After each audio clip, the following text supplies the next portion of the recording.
Sox open up a 3-game series with Baltimore at Fenway tonight. Peyton Tolley will make the start. Spain got a goal from Ferran Torres in the second overtime period. They beat Argentina 1-0 in the World Cup final yesterday. Spain held Argentina without a shot on goal for the entire match. It is their second ever World Cup title. At the Open Championship, New Zealand's Ryan Fox rolled in an 11-foot birdie putt on the final hole. He beat Cameron Young by one shot for the championship. Young fired a final round of 6 under 64 and then had to wait over 2 hours to see if his 4-round score of 9 under would hold up. But Fox finished with a 68 and won the tournament for the first time. And with Patriots training camp coming up at the end of the week, former second-round draft pick Jawan Williams has rejoined the team, but as an assistant coach as part of the Bill Walsh Diversity Coaching Fellowship in the NFL. Sports Hub headlines are brought to you by Joyce Cooling and Heating. Beat the heat this summer with an AC install or service and enjoy limited-time combined rebates of up to $3,500 on a new Lennox system. Stay cool by scheduling at joycecool.com. I'm John Wallach at Boston's Home for Sports, 98.5 The Sports Hub. Your next update at 6:30. Actually coaching the game, or it's just that is. I feel so strongly about that. I can't even tell you. Boston talk sports here. What do we got? The Sports. Ladies and gentlemen, I need all of you to stop what you're doing and listen. Toucher Yes, I finally shaved my nuts. and Hardy Who, me? Just hanging around. on 98.5. Anchorman, heard about you. Yeah. We're Costco guys. Of course we go shopping while eating a chicken bake. That's gross. Not a great cook, but I do cook. When I asked him about the sides, Kick them in the balls. I don't care about it, but it's not good behavior. Blaze Bailey is omitted. Toucher and Hardy we're the best friends that can be, my buddy and me. on 98.5 The Sports Hub. Let's go. Broadcast on the radio, right? Because his mouth is his biggest weapon. Oh, okay.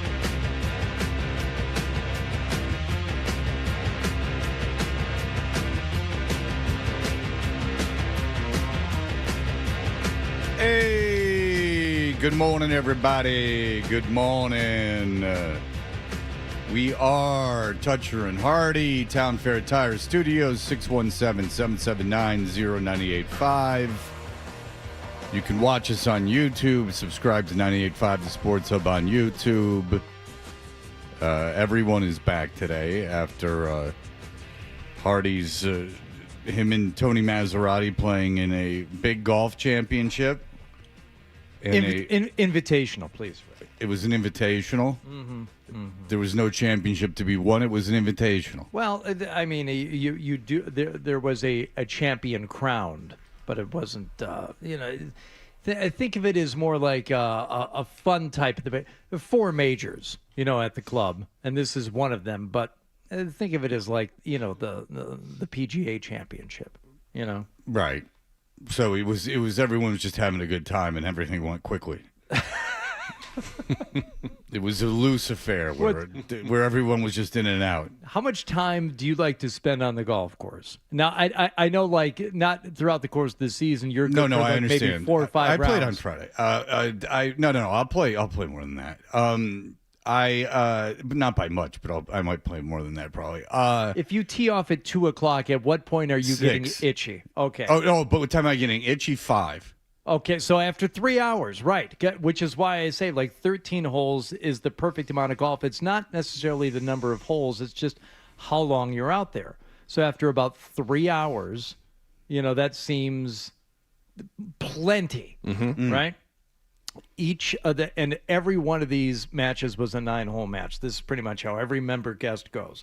You play a couple of 9-hole matches the first day. You do 3 the second day, so that's 27 holes. You do 2 more 9-hole matches the third day. Each 9-hole match took 3 hours. Each and every one.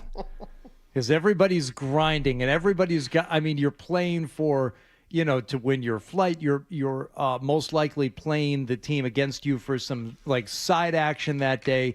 There's all these different bets going on all over the course. You're thinking about getting closest to the pin so you can win the trip to Ireland. You're thinking about, getting this so you can win the golf trip to Vegas. You're trying to, win all these different things. So everybody is grinding every shot. And they're just, Friday, Maz beat me to the course every day, I think, except for the first day. I wanted to make sure I was there before him on Thursday. But he was there before me on Friday. So I got there a little later. I listened to a bit of the show on the way in. You guys sounded great. But I got there like 8:15 Friday morning.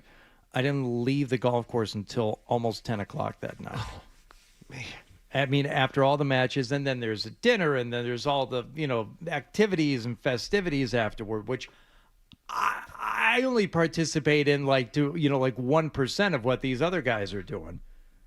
I'm like, that's a long day. That's a real long day. I've done a 27. I used to play that Adirondack at Woodland, and that was one day was 27 holes.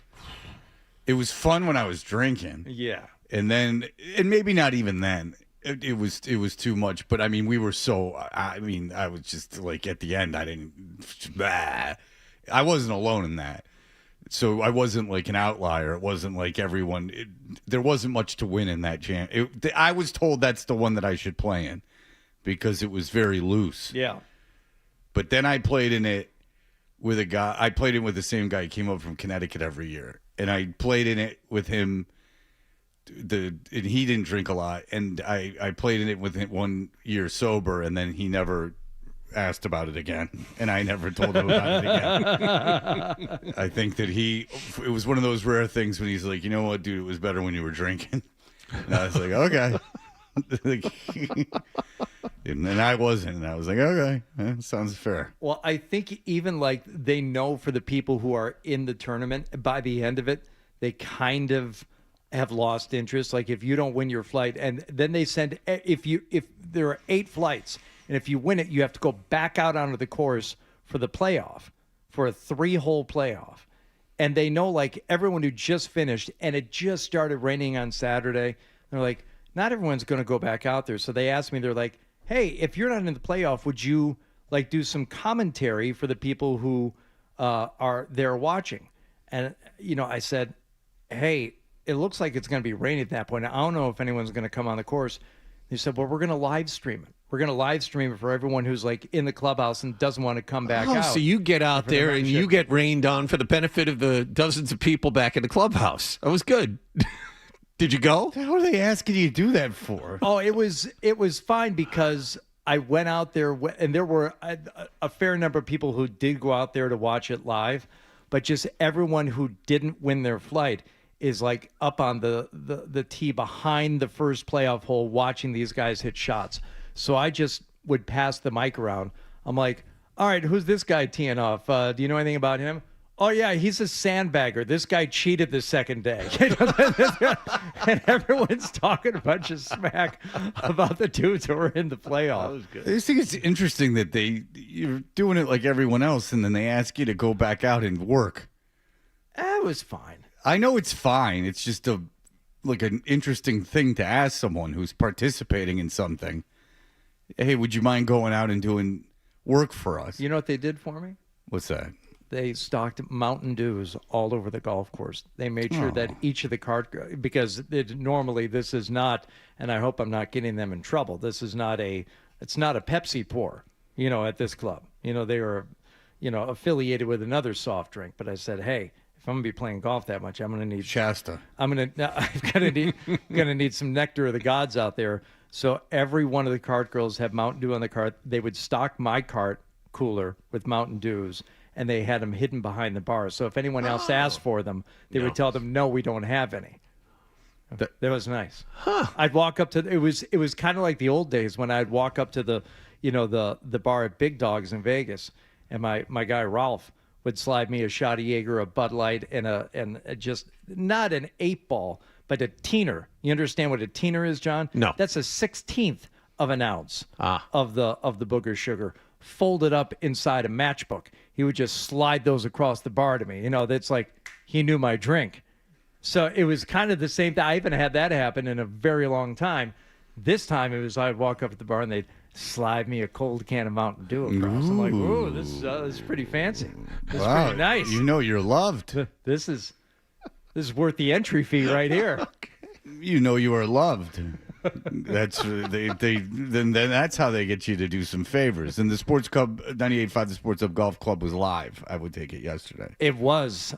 Somebody actually emailed and said, "Do you think Fred will call in as this is the last live show of the year?" And I didn't even think about it. I didn't get up till 10 yesterday. Oh, good for you. So I was not. In fairness, I was not awake during the Sports Hub Golf Club. Oh. The Whoop said we were in very dangerous territory. We needed to sleep. It said, listen, you've been under a lot of stress, according to the Whoop. Now, are you all done with the baseball travel? Yeah, he's coming back from Atlanta today, and he committed. Last week. So we are. So hopefully, I don't have to do anything anymore. What day did this happen? You put it on. I shared it on. I didn't put it as a post, my own post on Instagram, but I shared his post. Thursday? Does that sound right? Well, he committed.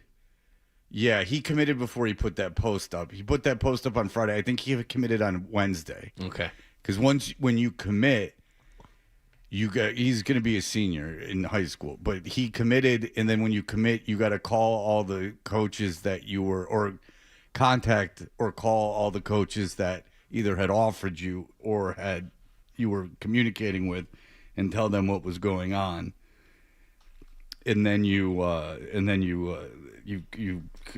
can put it up, and they all go to this service that makes a cool video with the song of their choice and puts them in the uniform of the school that they have committed to. So he did. He took a scholarship to the University of Maine. Well, congratulations to Fantastic. Milo. That's awesome. Thank you. Oh, that's really cool. So that is a big relief. And so now I just am like, don't get hurt. And I think he only has to pay. So it's good because he doesn't have to go to any camps. He doesn't have to go to any. There's a lot of pressure off his shoulders. So I think he only might pitch one or two more times this year, and that's both in Boston. So yeah, he's done.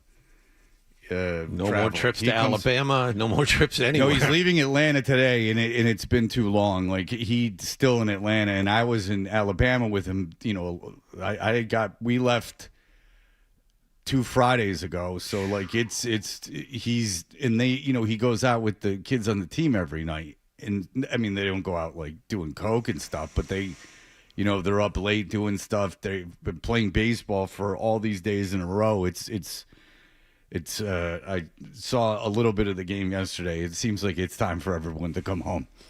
Seems like everyone wasn't at their athletic best yesterday, so I think it's end of a very long road trip. Yeah. And you're also 17, 18 years old. It's a little time different. It's time to come. And this is October for them, really, if you want to go major leagues. Like, they've been playing since March. Right. And so, you know, this is the end of July, or, you know, close to the end of July. It's time. It's time to, and that's why it was good. He was going to commit a certain day. He was going to commit like this week. But then we were talking about it, and he was very fond of the coach at Maine. The coach of Maine had been on him for like a year. They hadn't given him an offer a year ago, but he had been in contact with Miles for the longest out of anyone. And he called me. You'd be proud of me. I did not get involved at all, unless I was asked to talk. I still haven't talked to the coach. It was all him and like his baseball guys. But and then he called me and he said, we went over, and he goes, I think I should commit. And I go, okay, like, why is that? And then he said, because this is the school I want to go to, and, you know, I like the coach, and I da-da-da-da-da-da. And I went, okay, you know, call your high school coach and call this other guy and, you know, ask them their opinions, and then I think you should do it. And then his coach was like, wait until tomorrow. And then he called me. He said, my coach had said I should wait until tomorrow. I said, no, you shouldn't. I said, that's ridiculous. Not wait until tomorrow. Do it now. Wait another. What's the point of waiting another day? Right. Nothing's like it wasn't for any other reason except he was pitching that night, and I'm like, get it off your shoulders. If you're gonna pitch tonight, go. You'll feel better. Go tell him, and then pitch tonight. And you don't have any pressure on you. Yeah. So there you go. So that was this week. What's the bird situation in Maine? We know that the birds were bothersome to Milo in years past. Oh, They yeah. would keep him up. John, can you give us the quick breakdown of that? Are there a lot of birds up there? Are they noisy? Are they birds? sexy? Yes. Okay. Very important. They are sexy. Yes. Okay. Yes. Very good. What's the bird population in Maine? How many? Oh, more birds in Maine than there are in Massachusetts. Oh God. So Well, it depends if he's in my. He won't be in my house. More That would be woodlands, a big relief because my house, as you know, is located in a very bird-heavy area. The 0.3 miles from his mother's house to my house, the bird population gets almost insane. I'm in a forest. You've been to my house, Hardy. I mean, you see. He really did not care for the dang birds Milo character, did he? No, I stopped doing it. He never said to stop doing it, but I was getting the feeling that like maybe this shouldn't be the way I represent him for the rest of his life. Yeah, it was funny like when we first moved in, but I don't know if I should for the rest of my time on the radio. Every time I talk about Milo, be representing him kind of unfairly because he doesn't really talk like that. It was really just the one time. If one or two times he came downstairs and he was like, "Oh boy, I couldn't sleep." And I'm like, "Why?" And he's like, "Oh, the birds." You got a bad house. And he's like, "You got a house that's birds." And who knows the psychological reasons for that. he asked you if you would move again, didn't he? At one point, because he didn't like the birds, Or just have it looked at. Yeah, have it looked at. Oh, okay. Like have it looked at. No, he probably wanted me to move. It's probably all divorce related or something like that, you know, like being forced to spend half your time in a new home. It's probably all very psychologically damaging to him. That's what the birds represent. Yeah, his inner turmoil. Right. Now, did you talk to him like every day while he's been gone? Oh, he wanted to talk to me all the time. He loved to talk to me. Okay, I'm glad to hear that because when I was, I think, leaving. Oh, yeah, for a Friday morning. Number one, my daughter was up, which was odd because it was before 8 a.m. I'm like, what are you doing? She's like, I just wanted to say goodbye. I'll see you on Sunday. I said, where are you going? Montreal. I'm like, oh, of course you are. And you just got back from London like 5 days ago, and you worked twice. Oh boy, here we go. But this Bebop and scat on up to Montreal. Why wouldn't you go to Montreal? I told you this. I'm like, nobody tells me anything. I have no idea. And then it's like her and her mother, thick as thieves, talking all the time, texting back and forth. And the next communication I got from her was they were all driving back yesterday and she needed to be picked up from her friend's house. So I guess had picked her up on Friday when they drove up there. But this girl was just going to drive home, and she's like, I'm not dropping all you guys off. And she needed me to come pick her up, you know, once they made it home. I'm like, oh, sure. All right. Well, thanks for saying goodbye, and thanks for letting me know that you need me to come pick you up now. That's it. Well, he only calls me if something's going very right or something's going very wrong, but he did do this. So he called me after their game yesterday, and he was fine, and he was talking to me, and then he was like, I'll call you when I get back to the room because I'm getting in the car. And I go, okay. Mm-hmm. And then he calls me from his room, calls me. Mm-hmm. I had not texted him or called him. He calls me and he goes, hey, da-da-da-da. And he goes, hey, I'm going to get in the shower. Can I call you back? We had talked for like 2 minutes and I'm like, okay. And he's like, yeah, I really do have to get in the shower. I'll just take a quick shower. And I'm like, you called me. Like, you called me, and he goes, okay. And you don't have to call me back. Yeah, well, and he didn't. He said, I'll call you back when I get out of the shower. He didn't call me, and I didn't call him. But his mother left yesterday, so he's going to the airport with a kid and his dad today. I don't know what the deal is. He needs to come home. It's too much. He needs to come home and sleep for like 3 days. It's but yeah, I would call him and he would go, I'm tired. And then you're like, okay. Like you committed to a college. This has been, you've been playing baseball for 15 years. This whole process has been going on, and if you added up it's not about me, but he's out of town. I'm not there. He's committing to this school.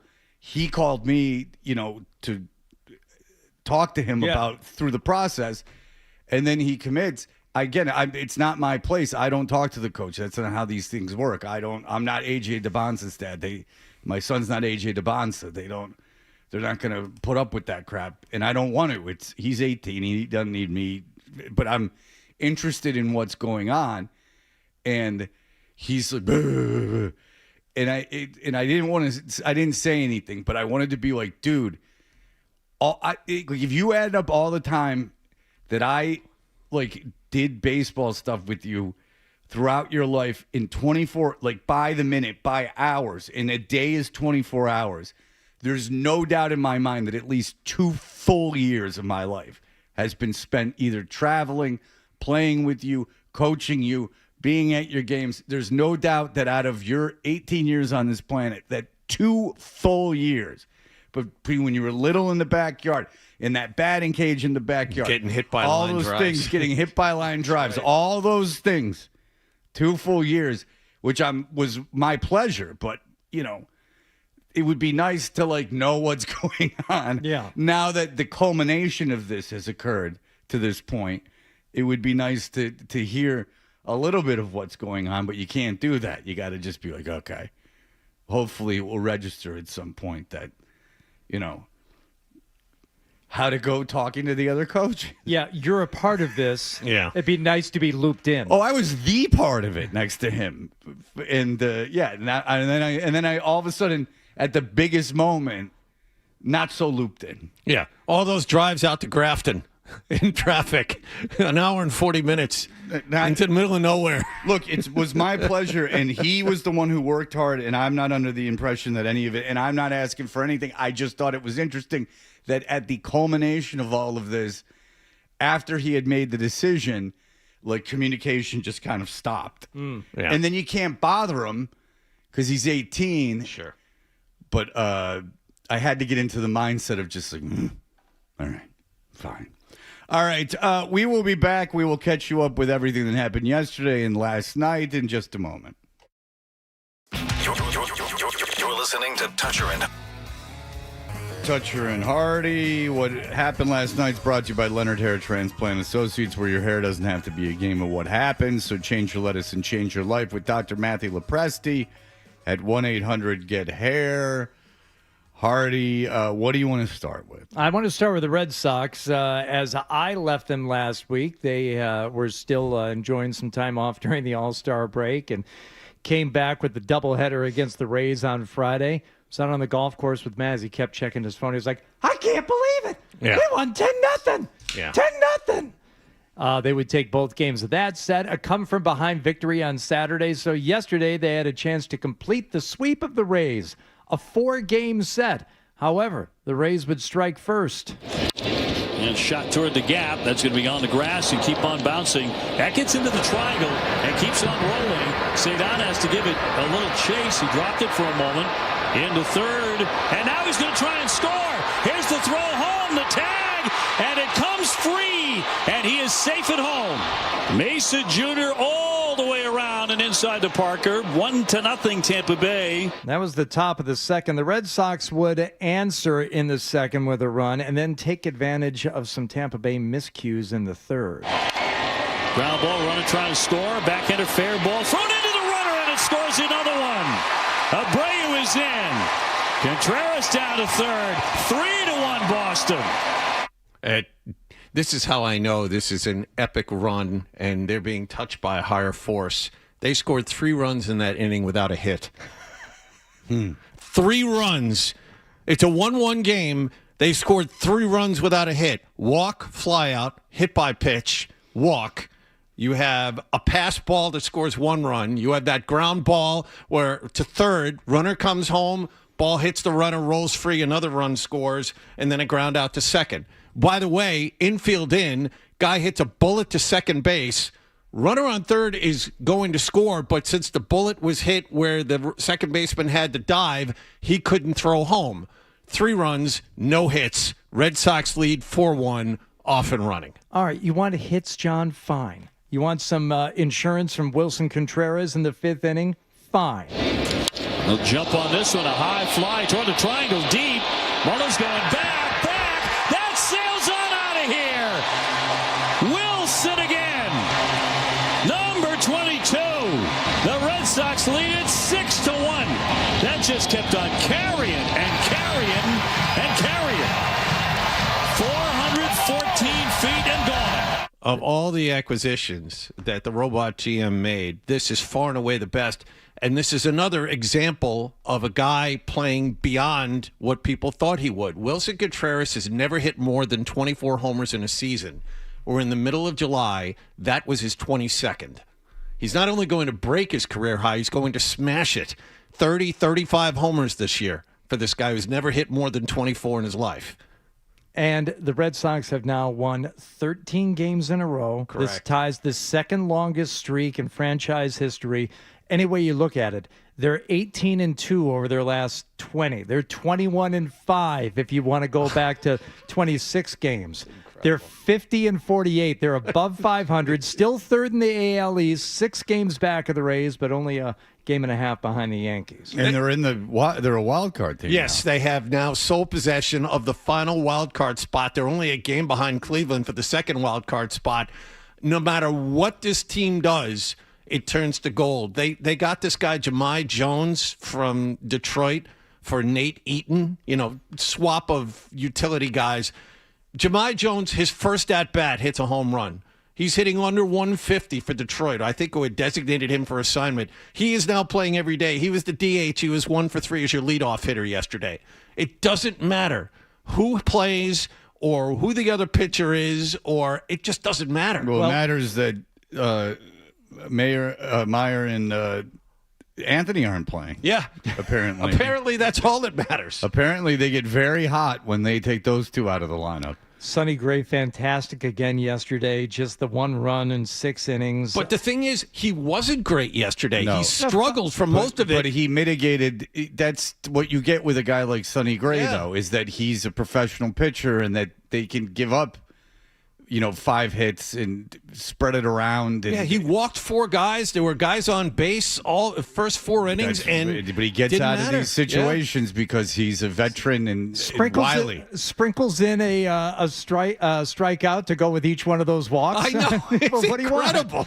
It doesn't matter. But that's why 5 Ks and 4 walks. It's fine. It was such a safe acquisition. That he's learned to pitch without great stuff, and he wasn't going to suck. You just knew he wasn't going to suck. You knew he would be reliable. And, look, if they were concerned, they're certainly not selling now. No. I don't know how much they're going to buy, but they're certainly not selling. Give Breslow credit because they talked to him before the game, and he said, okay, the next 10 days are the most important. This is after his team had already won 12 in a row. They keep saying, but I'm not giving them any credit because they've been saying the next 10 days now for a month. So, no, the next 10 days are always the most important.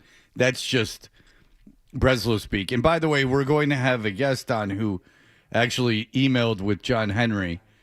And remember how I told you if I was John Henry, I wouldn't talk to the media either because you figure you win 3 World Series in Boston and that at least four World Series in Boston and you figure at least people would be, you figure you would be completely adored, but you figure at least people wouldn't hate you. And he says when he's speaking at an award that he won in New York, he said, you would think that if you won the World Series in Boston, you'd never have to buy a drink in that town again. I can tell you that's not the case. I wouldn't talk to the media either if I was him. I would be like, I don't know what you want out of me. And apparently he's a good guy. According to the article, he bought the Globe to like kind of save it. He was the one guy that wasn't going to gut it. He believes in like local journalism. He and this wasn't an article in the Globe. He believes in like local journalism, and he wanted his legacy to be that he, was thinking about his death and what he wanted his legacy to be. Whatever. He might have also wanted his girlfriend to run something, but I don't know. Suffice it to say, he bought the Globe, and everyone else wanted to shred it out and cut all these jobs, and he didn't do it. He smart guy, and they figured out a way to make it very profitable. I guess it's one of the most successful local papers in the country now. But anyway, it just, I wouldn't talk to the media either if I was him. After the fourth World Series, when you're still telling me I'm an a-hole and that I suck, I would be like, okay, well, why? Like, what am I doing this for? If it's not to make money, I don't want to. Why would I talk to the media? You guys just crap on me no matter what I say. I'm an awkward guy. Fine. Here's three other guys you can talk to. Yes, John. As a Red Sox fan, the reason I think that all of us are upset at John Henry is and we've discussed this before, just be honest with the fans about what you're doing. And you were all for talking to the media. And after 2018, there weren't people vilifying him at all. Oh, yeah. The whole time I've been here, people have vilified him. Not to this extent. There are always fans that are pissed about something, but not to this extent. No, the Red Sox is no one could get past the fun of them having always choked it away and never won a World Series. Since I've been here, the trope has been to constantly be upset at the Red Sox. It is. Bob Kraft is, no matter what he does, no matter how little he spends, no matter what he does, people, even in the lean years at the end of Belichick, people still like Mr. Kraft and hold him in this like high regard. No one's ever said to the Kraft, sell the team, as far as I know. Certainly not chanted it. And so, no, that you're wrong. I think you're wrong. And I've been here for this. This isn't any inside information. This is from my own experience. People outside of like 6 months after they win a World Series are right back to the same thing. And he was never popular. He was never popular. You would think that he would at least... People would like love him. Except, again, this is right around 2005, 2006. He was exceptionally popular after they won the World Series, and they did it again in 2007. But I think the hiring of Bobby Valentine kind of took some of the shine off of it, as I remember it. Things just kind of went the other way when they hired Bobby Valentine. If I spend, and he's spent nothing compared to what it's worth now, but if I spend hundreds of millions of dollars on something, and I become the face of it, and I find a way to like reverse the whole history of everything, and I win 1, 2, 3, 4 World Series, I would think that at that point I would have the benefit of the doubt, and at least people wouldn't hate me. I think. All right, so maybe you think, but it didn't start this year. Maybe. Well, I'm going to speak for myself then. The reason I got upset is because he had his minions constantly say, for instance, Tom Warner saying that he lives his life, full throttle, and that was a very regrettable thing that he said. They left the Major League roster alone for about 5 years, and John Henry didn't say a word during those 5 years. But that stopped before. But this all started before then, because I've been saying for over 5 years, I don't understand why I wouldn't talk to the media either from the very beginning of it. Just people are going to crap on him no matter what he does. You have to be responsible for your team's actions. All Red Sox fans want is the team to try to win. And it didn't look like they were doing that for a long period of time. It's not like they were in last place. They were making the playoffs. Well, they won playoff series. But before 18, that was a worst to first situation, or maybe in 13. But worst at 13 was Bobby Valentine to John Farrell. It's the wild swings. Well, again, I would think that I would have. You again aren't making any case that is even refuting what I'm saying. You would think that after 1, 2, 3, 4, pick whichever World Series you'd want, that it wouldn't really matter if there were a couple lean years, the first thing to do wouldn't be your owner sucks, that it would be something else. The manager sucks. The player sucks. I mean, you have some hateable people on this team. He would get a little more wiggle room if he showed some emotion about any of it. But I don't think he is like that. I really think he's incredibly awkward. Yeah. Right. So that's not his fault. Get the awkward guy out of here. People are very mean. So if you know you're awkward, that no matter what you say, people are just going to crap on you. There's really no getting out of it. You own this other stuff. You don't need. He says in his mind he can justify it by why everyone else is going to talk. I don't have to talk. I wouldn't talk either. It's two different things. I don't blame him for not talking either. But if you're scratching your head as to why he's not liked, I think that's it. It's the lack of emotion. Okay, but why did he came into the Sports Hub? Why did he come into the Sports Hub? And what year was this? This was before we were number one. 2010. Right. Why did he come in? What was going on? He was upset with why? Something that Maz was saying about the team. They were crapping on the team. So this is 09 that he felt the need, 09 or 10. It doesn't matter. 16, 17 years ago, he came into the station because people were crapping on him. So don't tell me this just happened 5 years ago. He was getting crapped on enough that he felt the need to come in, which was great. And by the way, he came in, and that was a whole coup for the station and kind of legitimized the station. And then everyone's continued to crap on him. I mean, there's nothing he can do. You Red Sox fans are something else. You can't even admit you just like crapping on the guy.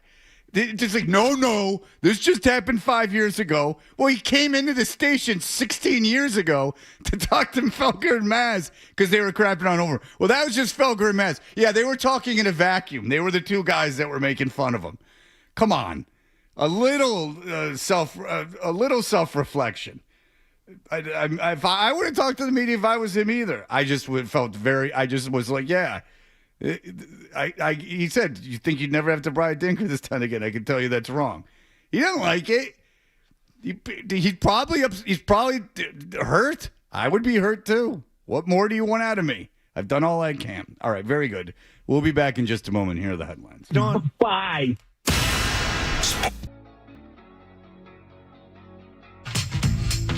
We're Toucher and Hardy. Hardy, what else is going on? All right, we're going to get more into the World Cup stuff a little bit later on, but if you were not watching yesterday and you were just looking for some goals to be scored, you didn't have to watch this game until, let's see, this would have been officially, according to the clock, the 106th minute of play between Argentina and Spain. Poro chance to cross, hooks it in, Williams battling, knocks it down, it's free, it's a goal! It's Ferran Torres! Absolutely lopsided in terms of possession, in terms of passes. It was a 2-to-1 ratio in terms of completed passes, Spain versus Argentina. The shots that Spain got on goal, a record number of saves for Argentina's keeper yesterday. Meanwhile, Argentina delivered actually one shot, I believe, on target the entire match. Zero. It was zero did on not target. Count. It was a shot at the goal, but not on goal. Okay, so that one did not count either. No. It's got to either touch the keeper or the bar or something. So that did not. The two shots, one went over the goal and one was a header to the right of the goal. And I saw this because, and I'm sure it's a lot like, why don't teams just run no huddle all the time? And then you go, well, you got to play defense in these things. But it was, I watched a little bit of it and then I watched extra time. And it was like Argentina didn't get a shot on goal until, extra time, or maybe at the very end of regulation. Whatever it was, and you would go, I think it was extra time, and you would go, I think it was after Spain scored. Yes. And so you were like, wait, well, now you're getting all kinds of shots and corner kicks and stuff. Like, what was going on beforehand? And I don't know anything about soccer, so I assume it's very much like, running a prevent defense against no huddle and things of that nature. You saw England do this when they were up in the semifinals. My kids kept saying park the bus, meaning everyone sagged into their own penalty area, and you just sat there and like you were saying, a prevent defense. Sometimes that works, sometimes it doesn't work. But that's what happened with Spain, even though they were up a man. Argentina lost a guy to a red card before extra time. So even with 10 guys there pressing, Spain is holding back, and that's when Argentina started to get some chances. I like that the guy was removed from the game because his first yellow card was for spazzing out and wiggling on the ground. Yes. A dive. So yes. I like that he was removed from the game because he was very preventable. The first thing that he did was the writhing on the ground. And then when everyone passes by and there's no foul, all of a sudden your head's up and you're up on your feet complaining. Yep. You got to pick a lane. Are you hurt or are you up complaining? So in the full-time stats, 20-2 in terms of shots faced. Argentina faced 20 as opposed to 2 that Spain actually had to see coming their way. 11 saves to 0. And you're mentioning like the corner kicks, Fred. I don't think Argentina had even a set piece until the extra time. They'd won. I think they had one corner kick the whole game, if I'm remembering the commentary right. Yeah, it was interesting. It was very interesting. Spain had a goal called back. I mean, they had a goal called back because the guy's shoulder was offside. Yes. Yeah. Well, yes. He was offside. Yeah, his shoulder was offside. You got a little too careless. You got a little too excited. You leaned over. So when the guy got the red card, like, everything has to stop, and then there's like all this, jabbering back and forth, and then apparently Argentina was litigating and trying to enforce that someone had said something mean to Messi with their hand over their mouth. That's right. That's not allowed. You can't say anything mean and cover your mouth when you do it. And I was like, this is how you want the World Cup to go. They didn't. Now, in fairness, they didn't call anything, but that's what do you want the ref to do? Like in extra time in the World Cup or whatever. Go to VAR to see if he had his hand over his mouth. Yeah, that's right? What they wanted. Yeah, I mean, come on. Like, you want this guy to throw a guy out or give a yellow card because some guy was talking with his hand over his mouth? Everyone needs to relax. Well, it was ungentlemanly behavior, and that wasn't the only ungentlemanly behavior taking place over the weekend. If you go back to Friday, Bryson DeChambeau at the Open at Royal Birkdale, fourth hole, finds his ball in the high fescue and starts stomping around, looking at it from all these different angles. Rory McIlroy was having none of it. So I was watching it live. I was up in the players' lounge watching it with a few other players, and as soon as he made the step into the ball, we all sort of looked at each other and were like, that didn't seem right. And then when I heard that he was called in by the rules officials, I think it was pretty obvious for why. I think there's no doubt that he improved the line of his backswing. So, and again, it's like whether it was careless or whether it was intentional, I don't think it matters. Hopefully it was careless, but I think the 2-shot penalty was justified for sure. And we talked about this at length yesterday morning on the Sports Hub Golf Club, and that's the best point that Rory made or anyone who's made about it. It doesn't matter if he meant to do it. He did it. He improved his lie. He stomped on the grass behind the ball and improved his backswing. He was assessed the 2-stroke penalty. Bryson DeChambeau threatened to take his clubs and go home. He did not. He kept everybody hostage there until late into the night before they could make the tee times for the next day because they didn't know if he was going to play. When he finally said he would, he went back out there and played well, but not well enough to beat a New Zealander by the name of Ryan Fox. To win the Open. Putt is on its way.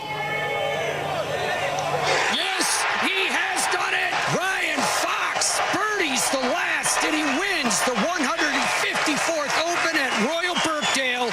Had he not made that putt, he would have been in a playoff with Cam Young, who would have finished hours beforehand after firing a blistering 64 in his final Fred, did you see this? Cameron Young finished like 2.5 hours before Fox did. So he's by himself on the putting green, by himself on the range, and then wasn't there on 18. He's just hitting balls, and all of a sudden hears an enormous roar, and he slams the club into his bag and goes home. I heard Ryan Fox make the putt. I was alerted through JT the Brick. Oh, nice. He was doing a very loose play-by-play illegally. Oh, yeah. That's not on the Mad Dog Sports. I heard him, and I turned over to the PGA channel, and I heard him make the putt. and I had to pull over and collect myself. Well, let me tell you, this Ryan Fox, good for golf in that he plays quick. This guy gets over the ball and hits it. He got over that final putt, 11 feet, 7 inches, to win a major championship. He's won a couple of times on tour, but still, Ryan Fox, hardly a household name, a 39-year-old who has probably never thought about winning a major championship before. He stood over that thing maybe 3 seconds and rolled the putt and then said afterward, number one, I couldn't feel my hands. You practice this, you think about it, a kid trying to make a shot to win the NBA final, holding out a putt to win a major. He said, it's not like you think. It's not a good feeling. I love this guy. He's so brutally honest. He said, couldn't feel my hands, and said, I wasn't trying to make it. I was just trying to get it close to the hole, because he knew if he blew it past, he would have a knee knocker for, to get into the playoff. And that putt didn't slam into the back of the cup. It rolled into it, and he ended up winning. And there you go. Ryan Fox is your champion golfer of the year. Did he shoot a 62 on Saturday? Was he one of those three guys that shot a 62? Yeah. Is Royal Birkdale usually that kind of course where you can go low like that? I play it all the time, John. I figured maybe in the history of this tournament they played there before. I'm surprised you don't have the metrics there, John. I mean, you could eat something easily that you could find. Yeah. The usual. The owner of Royal Birkdale has been taken to task by the fans around there a lot, but I don't understand why. Maybe you're one of those people who didn't like the owner. Okay. And then he thinks, I've only not liked the owner for 2 years, and then you remind him that. There was a very famous case of not liking the owner right in the studio. There's the 62 that he put up on Saturday. Yeah, there were a handful of guys who tied the low number for a major championship during this week. We saw the guy blow the putt to set the record. That's right. All right, look, we got a break. We'll be right back. Well, no, we'll blow through this. There's more golf talk. There's way more important stuff to talk about next. What? It was a Radio Hall of Fame moment. Oh. Two great minds getting together and just sharing love. We'll explain. Has been in radio for decades upon decades. He worked for Megaforce Records. It's fine. He signed Ace Frehley to his first solo contract. Okay, but the Eddie Trunk Show is on from 3 to 5 on Sirius XM Radio. It is a talk show on from 3 to 5. Therefore, broadcast throughout North America. There are conceivably millions and millions of people in drive time that could be listening to the Eddie Trunk Show. And Eddie Trunk Show focuses solely on hard rock and heavy metal, which by nature of the genre generally focuses on bands that stopped mattering in about 1989. And that's not an exaggeration. That is absolutely true. Adam 12 just poked his head in, and he knew we were doing the Eddie Trunk segment. He's very excited about it, and he said the big news on Eddie Trunk the last time he listened was that Jizzy Pearl was no longer the singer of Quiet Riot. Now you might be saying, who's Jizzy Pearl? Who are Quiet Riot? Well, Quiet Riot had a large hit record, Metal Health, in 1983 when I was in Cub Scouts, because I remember my mom crying because I wouldn't stop playing it in a Cub Scout meeting. I'm 51. Now Kevin DuBrow, the original singer, has been dead for maybe over a decade. Were you playing the title track, or were you playing Come On Feel the Noise? Those were the only two songs I can remember on the album, so one of the two. I was a young man. I didn't know yet. The tape was almost exclusively those two songs. I was swept away by the video where the kid's room starts shaking. I didn't even have MTV back then. I don't even know how I knew about Quiet Riot, but nonetheless. Metal Health is the song that Ren McCormick is playing when he gets pulled over. I thought that was Bang Your Head. Is that the name? Is that Bang the same Your song? Head, Metal Health will drive you mad. But I think the song is called Bang Your Head because I'm reading a book about the Sunset Strip in the 1980s, and I think they say the name of the song's Bang Your Head, and the name of the album is Metal Health. Okay. And Come On Feel the Noise, of course, is a cover song. So I don't know how much money they even made off of that. But nonetheless, if you're like me and you are not of that age, but you were very little when that was going on, I lived in suburban Detroit, Midwest, right, as did Hardy. And I lived right by a high school where I would see these Heschers go in, these guys in jean jackets with patches on them, and I didn't know what the hell was going on. Because it's not like in elementary school or like in second grade there were kids with leather with jean jackets with patches on them. I didn't know what the hell was going on. So I was fascinated when I first went into my high school and when I was a little kid and went into the lunchroom. There was a mural of like Led Zeppelin and Kiss. Like they had let the kids, they were so overcome with a rock and roll fever. Hell yeah. That they let them express themselves. And that was still up there when I went to high school. I almost thought I had hallucinated it. And then I went to high school and I went, wow. Still here. Right. These were the kids that I lived right by the high school that were smoking in front of my house and like drinking out of plastic cups before school. Like these were, they were getting drunk and smoking before school. They were letting the tires, you know what I'm saying. A lot of Hemis. Don't worry. It was all taken care of. Well, this is what all these guys are doing now, is they're listening to Eddie Trunk and calling in. So we have some fun with the Eddie Trunk show, and it was just one-sided. Eddie Trunk was just being praised by me and Jizzy Pearl and the guys of Tango Tango, or Bango Tango, or whatever the name of the band was. The guys of Warrant will stop by. But he never, even Nick came out and saw him, and he never even acknowledged us. There's no acknowledgement. And look, you can't expect him to take time to acknowledge everyone who sits in awe of him, but it would be nice to know that he knows we exist. And that very thing happened last week. Yes. So Eddie Trunk on his show was talking about something brought to him by his producer. We have the audio of it. His producer is a real force. I have heard it. Fred has heard it. John has not heard it. So, John, we're going to play a portion of this, and we're going to ask you to fill in the blank on a couple of these comments made by Eddie Trunk about this show. So this is Eddie Trunk, the king from on high, coming down to greet the serfs and wave his hand, and he talks about us. So should I just play the first clip? Here's the first clip, John. John, stop typing. Go ahead. What are you typing? It's not important. What are you typing? I had made a mistake here. I was correcting it. I'm sorry. What, in your headlines? Yes. That's you all. don't read your headlines for another 17 minutes or more than that, but another half hour. I'm listening. Okay, well, I wasn't sure you were with the typing. I am listening. These are questions being directed to you. Hardy and I already heard them. Okay. Do you have no interest in Eddie Trunk? I have plenty of interest in Eddie Trunk.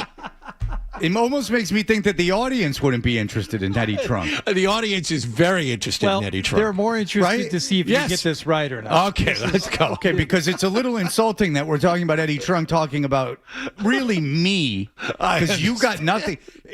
I think even you would admit that you didn't have the nuts to come on the air and start talking extensively about the Eddie Trunk show. You're right. I didn't.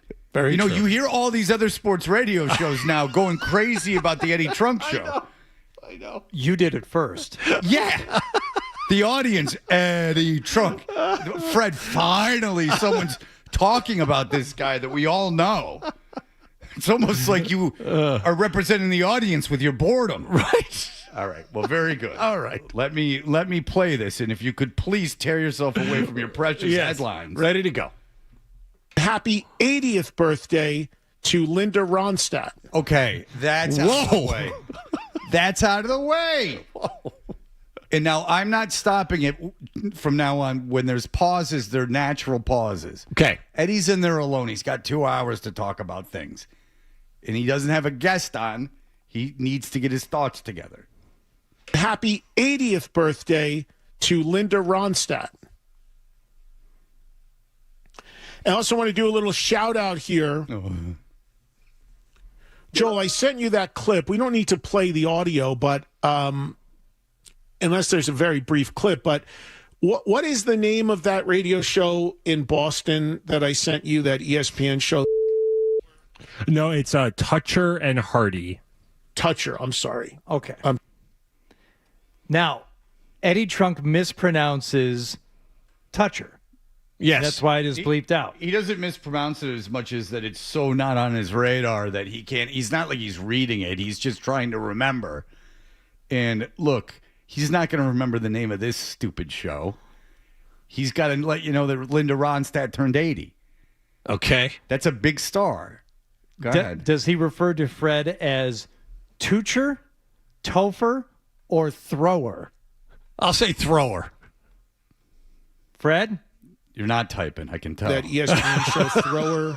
No, it's Toucher and Hardy. Yeah. Thrower, which was That the name of ESPN show UFO's third Thrower. album. Oh. Or Michael Schenker's third solo album. Right. Sorry. That ESPN show Thrower. Yeah, we're on It's ESPN. Toucher and Hardy. Listen, Eddie doesn't have all the details locked down, but Jizzy Pearl was coming on. Unless there's a very brief clip, but And a very brief clip. We don't have time. Linda Ronstadt turned 80. Don't. Priorities. Yeah, don't play their garbage. We have an international audience to speak to. what is the name of that radio show in Boston that I sent you, that ESPN show? Thrower. No, it's Toucher and Hardy. Toucher. I'm sorry, guys. Okay, no problem, Eddie. Obviously, being not anywhere near Boston, I don't hear the show. That's fine. Totally understood. We're local yokels. We're not reaching. They're beamed all across North America. And he's bi-coastal. He's got a place in Vegas and Jersey. Okay, he was with Rachel Bolin watching the World Cup final yesterday. The Atlantic coast and the coast of Lake Mead. If you follow him, Bi-coastal. If you follow him on Instagram, you'll see that he was with Skid Row bassist Rachel Bolin yesterday watching the finals of the World Cup. They had a pizza party, and of course, local DJs are not on the radar. Even though Rachel Bolin was at my last broadcast in Atlanta. Toucher and Hardy. That's what you said, right? I got that right? Yeah. Okay, Eddie, don't rub it in. I realize that we're specks of meaninglessness in a star-still-filled world. This guy is in the Ronnie James Dio biography, or documentary, rather. He's featured in it a lot. Okay? What's next? Here we go. John, stop. Pay attention. Look at me. Remain focused on me. Mm-hmm. Listen. Yeah, I got a 2-minute clip of it. It might be a little much, but if you want... It's a little much. Well, how can it be much? It's all about you, Eddie. How can it be too much? Well, listen, it's not about Eddie. It's about Jizzy Pearl. It's about Trickster. It's about Y&T. There's a lot going on. Okay? Please. He's got Jerry Dixon from Warren coming on. They're going to sit down hour 45. Knock it out of the park. It's about L.A. guns and Adler's appetite. I would give you the ghost. I would give you the guest from this show, but I actually can't remember because I've never heard of them before. Wow. And I'm pretty well versed in this area of music because I'm a loser. Yeah, I got a 2-minute clip of it. It might be a little much, but if you want to play it for everyone, we can. Well, anyway, it was brought to my attention by my friend that these guys do a bit or a segment or something based around this show. Okay. On their show. His friend's name. Okay. Is it Ozzy, Izzy, or Uzi? Izzy. Jeez, Jonathan. Unbelievable. It was brought to my attention by my friend Izzy. Izzy Stradlin, a huge fan of the show, original rhythm guitarist for Guns N' Roses. John's 2 for 2. I know. Listen, he started to focus. That's the thing. Is when he's focused, he can do anything. It's because of his stupid ADHD that he can't ever get anything right. Plus, he's still reeling from his dumb John Henry comments. All right. John, we continue. I'm sorry. I'm all riled up. I see that. Eddie Trunk talked about this us. is really it for you. me. You guys have nothing to do with this. And I want the audience to know that I'm the one. You take the solo victory lap. We'll just stand on the infield. Yeah, you guys didn't even want to probably do this. All right, here we go. And they are fans, and I appreciate that tremendously. No, Eddie, it's really me, but okay. And it's something like, they drop out like what I'm talking about and have the audience guess or something. I'm not entirely sure. I didn't get a chance to listen to the whole thing, but when I was 2 minutes. No, don't in play it Boston- off, Eddie. You listened. Come on. I don't think he did. He had listen. The guy hangs out with Rachel Bolan. For that Music Drives Us charity event, their producer came up to me and asked me to record an ID for them, which I did, and I had no idea that they had so much fun with this show on their show. So thank you. I appreciate it. It's always very cool, and it's an honor, and do what you will. God knows everybody else does creative editing online and YouTube and what have you, so... Yeah, get in line, fellas. The king heavy is the crown, you know? Yeah. Heavy is the head. Heavy is the head that wears the crown. Thank you. But no, seriously. I mean, it's very cool when you get some acknowledgement from your radio out there, and they were having fun and made a recurring segment with my show. Okay. Right. Radio what? Radio colleagues, radio brethren, or radio comrades? Oh, boy. Again, colleagues, comrades, or brethren? I'll say comrades. I don't remember. Very cool when you get some acknowledgement from your radio brethren out there. Oh, John, finally got one wrong. Good. All right. And I thought you were rooting for me. That's terrible. No, you got 2 out of 3. You seem to take delight when I got it wrong. That's not right. One final question, John. Do we ever hear the clip of the show? No, we do not hear the clip of the show. That is no chance. I'm sorry, my phone's blowing up from people over the moon. We have 2 guests today, so we don't have to play the clip. Yeah, of course. Let me look at. I'm sorry. Give me 2 seconds to look at who the guest was that day. Okay, just give me one. I'm sorry. Indulge me. I apologize. I'll give you 12 seconds. Hey, what's up, everybody? It's Eddie Trunk. And you were listening to Toucher and Hardy on 98.5, the Sports Hub. That ESPN show Thrower. No, it's Toucher and Hardy. At least you got your name right. All right. All right. There was a throwdown between that day. The throwdown is when you release a topic and then people call in and then they take a side, A or B. It was a throwdown between the debut albums by 2 bands. Okay. What were those 2 bands? I have $1,000 on the table. What were the 2 bands? Well, obviously they have to be someone that the entire a mass audience would relate to. Rolling Stones versus The Who, Led Zeppelin versus the Beatles. Am I in the right ballpark? No. Go ahead. Debut records. No one listened to those. Those were just 2 cover albums of black blues artists. Go ahead. Saxon and April Wine. Oh, 2 Canadian bands. Maybe not. No, Cinderella versus Tesla. And then, strangely enough, Cinderella won. I mean, Eddie was taken aback.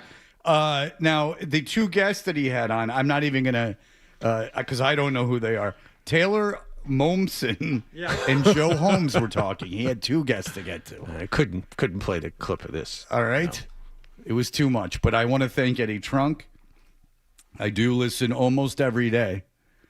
And it is for the very reasons I gave you. It's like a little window into what was going on at that high school 10 years before I went into it. Joe Holmes was a guitarist with Ozzy. He's got a new solo record. So he was on there to talk about it. So he's not Jake Ely. He's not Randy Rhoads. He's not just Zach Wilde. He was someone that you just don't remember. He's Joe Holmes. The Blaze Bailey of Ozzy's band. The iconic Joe Holmes, that era of Ozzy, of course. Okay. And who's the other guy? Do you know?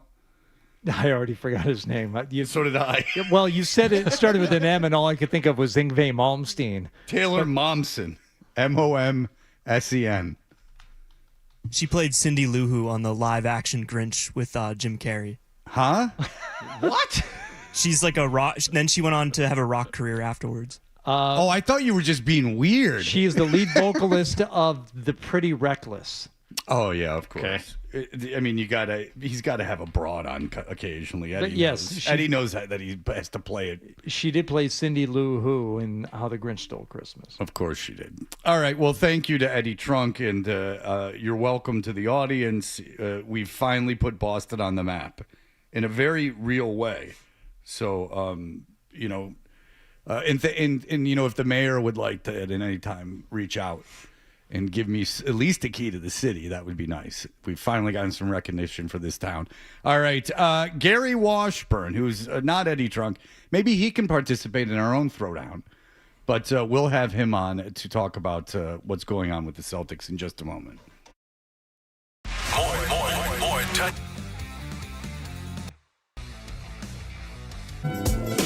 We are Toucher and Hardy. Gary Washburn certainly was in Las Vegas watching the Summer League.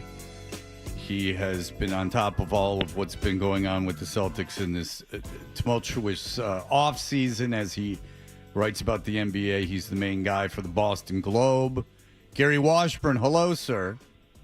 Hey, guys. How's it going? It's good to talk to you. Appreciate you coming on. Have you, I'll start with this, has any clarity at all come into the Jaylen Brown situation? And are you learning anything that has given you some insight any more insight into why this went down? I think financially obviously was an element of it. Analytics was an element of it. And I think personality and maybe the end of the relationship was definitely part of it. I just think the Celtics appeared to be ready to move on. I think they met after the season, decided that this is something that they wanted to do. Now, why this deal, why they didn't wait, that's still up for question, because you could have waited. You could have waited a year. You could have waited into the summer. You could have seen how the market developed as opposed to just getting this return. But I think that it was obvious the Celtics wanted out of the Jaylen Brown business, and they were ready to move forward. Now, I think it definitely has something to do with the second apron, as we saw yesterday with Oklahoma City giving up Luke Dort for just draft picks. Yes, because I think teams are just – the second apron is just something that teams don't want anything to do with, but they were willing to pay Giannis the same salary. So it was a personal thing, but I also think it was just something that they were ready to move on from, to allow Jason maybe to fly free a little bit more and other guys to expand roles. But the timing and the deal itself still doesn't make much sense. Now that we're past this by a few weeks, and of course the reviews were overwhelmingly negative by just about everyone following the trade, but now that the smoke is cleared, is this team capable of being as good as last year's team? Oh, I think so. Of course. I mean, you were kind of replace Jaylen with Jason, because Jason missed 66 games, and you replace Jason in that role, and you give Paul George, and you give bring in a guy like Mitchell Robinson, and you hope that guys like White and Pritchard and Hauser take a step forward and improve, because they didn't have good seasons. I mean, the interesting aspect of it is the Celtics won 56 games with Jaylen having an all-NBA season, but not getting a lot of help. I mean, he got collective help from guys like, Neemias Queta and Ugo during the regular season, but Pritchard, Hauser, and White, none of them had great seasons. So kind of Jaylen put the team on his shoulders. So is Jason capable of that? Yes, but does he need help? The other guys need to respond and to step up for this team to win and be in the 50s. But the East is going to be harder. There's no tanking teams anymore. Even teams like Brooklyn and Washington are going to take a step forward. You got Charlotte and Indiana. Atlanta's improving. And then we haven't even talked about Philadelphia, New York, Miami with Giannis. Detroit, Cleveland. So the East is going to be extremely difficult. So this team is in for a challenge. So the schedule really doesn't have much to do with planning out and deciding how well the team is going to do. You know who you're going to play. But even if you wanted to look at the schedule, you can't, because a couple of things are holding that up right now. You wrote about it, Gary. One of them obviously is LeBron James, because his lack of a decision is forcing other teams to wait. And there's another factor that you wrote about. What is holding things up right now? Well, the Kawhi Leonard situation, the trade to Toronto has been held up because of the decision on this aspiration thing, and the league has got to figure out what to do here. It's an independent firm investigating, and it's been 6, 7, 8 months now. There's been no decision, and people are wondering, well, are they really going to, did Kawhi and the Clippers do anything wrong? Were they good enough to get away with it? Why has there been no decision? The league is pushing for it. Everybody's pushing for it because people are just kind of tired of the whole topic, to be honest. And then it lends into what is salary cap circumvention. Like, if you sign a player and you kind of aid him to getting an endorsement deal, is that salary cap circumvention? It's a lot of elements here that are going on, and it's interesting. And the league is in just some situations, as we know, with the betting and gambling scandals. Like, this hasn't been a banner time. And then in addition, now LeBron James is kind of holding the league hostage with his decision, because any team that he goes to is going to get probably 10 to 12 more nationally televised games and Christmas games. So you got to wait on that. So, the league's in an interesting place right now. This is what they wanted, though. They wanted to be in the news cycle. Training camps at the NFL about to start. Baseball's hitting the swing. Obviously, the Sox are the talk of the MLB. But we're still talking NBA here, and that's what the league wanted. I'm wondering, the commissioner held a press conference recently, and he was charged on the new collective bargaining agreement rules. Do you think all of this apron talk and all these teams having to sell off, including the Celtics, is that good for the league or not? I don't think it personally is good for the league. I think there needs to be some rules changed for players who are homegrown, like the Jalen situation, like that, or even the Dort situation where, you find a guy, then you suddenly can't afford him. But the league kind of told the players, listen, you guys want to make all the money you can, that's cool. You want to have players making $70 million a year eventually, that's great. But they're probably not going to play for the same team. Like, there's going to be parity here, because the owners in those collective bargaining agreement meetings did not like what happened with the Warriors winning 4 titles in 8 years. They didn't like the dynasty. They didn't like the Warriors and Lacob and Goober, that ownership group, spending so much money to win. And so they created this parity situation. The players went for it, because their salaries were going to go up. It was just going to go up with other teams. And now, as we've seen, this new 2-year, $140 million contract that a lot of guys, Jalen was up for, he's not going to get it. Luka was up for $300+ million. Teams are like, nah, we don't care how much of a superstar you are. We're not paying you that. And so that's what we're starting to see, that teams are just moving their stars because they just don't want to pay them. And the players signed off on this. So they've got to look in the mirror, and they got to kind of come up with a game plan in 3 years when they can opt out of this deal. All right. And do you think, and the NBA wants the talk and everything happening. Do you think the lack of dynasties is good, or do you think that this is treading into areas where there's almost too much parity? Yeah, I mean, I think it makes it interesting and exciting that any team can come up and win a championship. But the fact that you can't put faith in a team to go back-to-back, that you know that your favorite team, even if they draft well, like the Celtics or like the Thunder, is eventually going to have to break up like the Beatles, like, that's sad. And that's not good, I don't think, for local fan bases.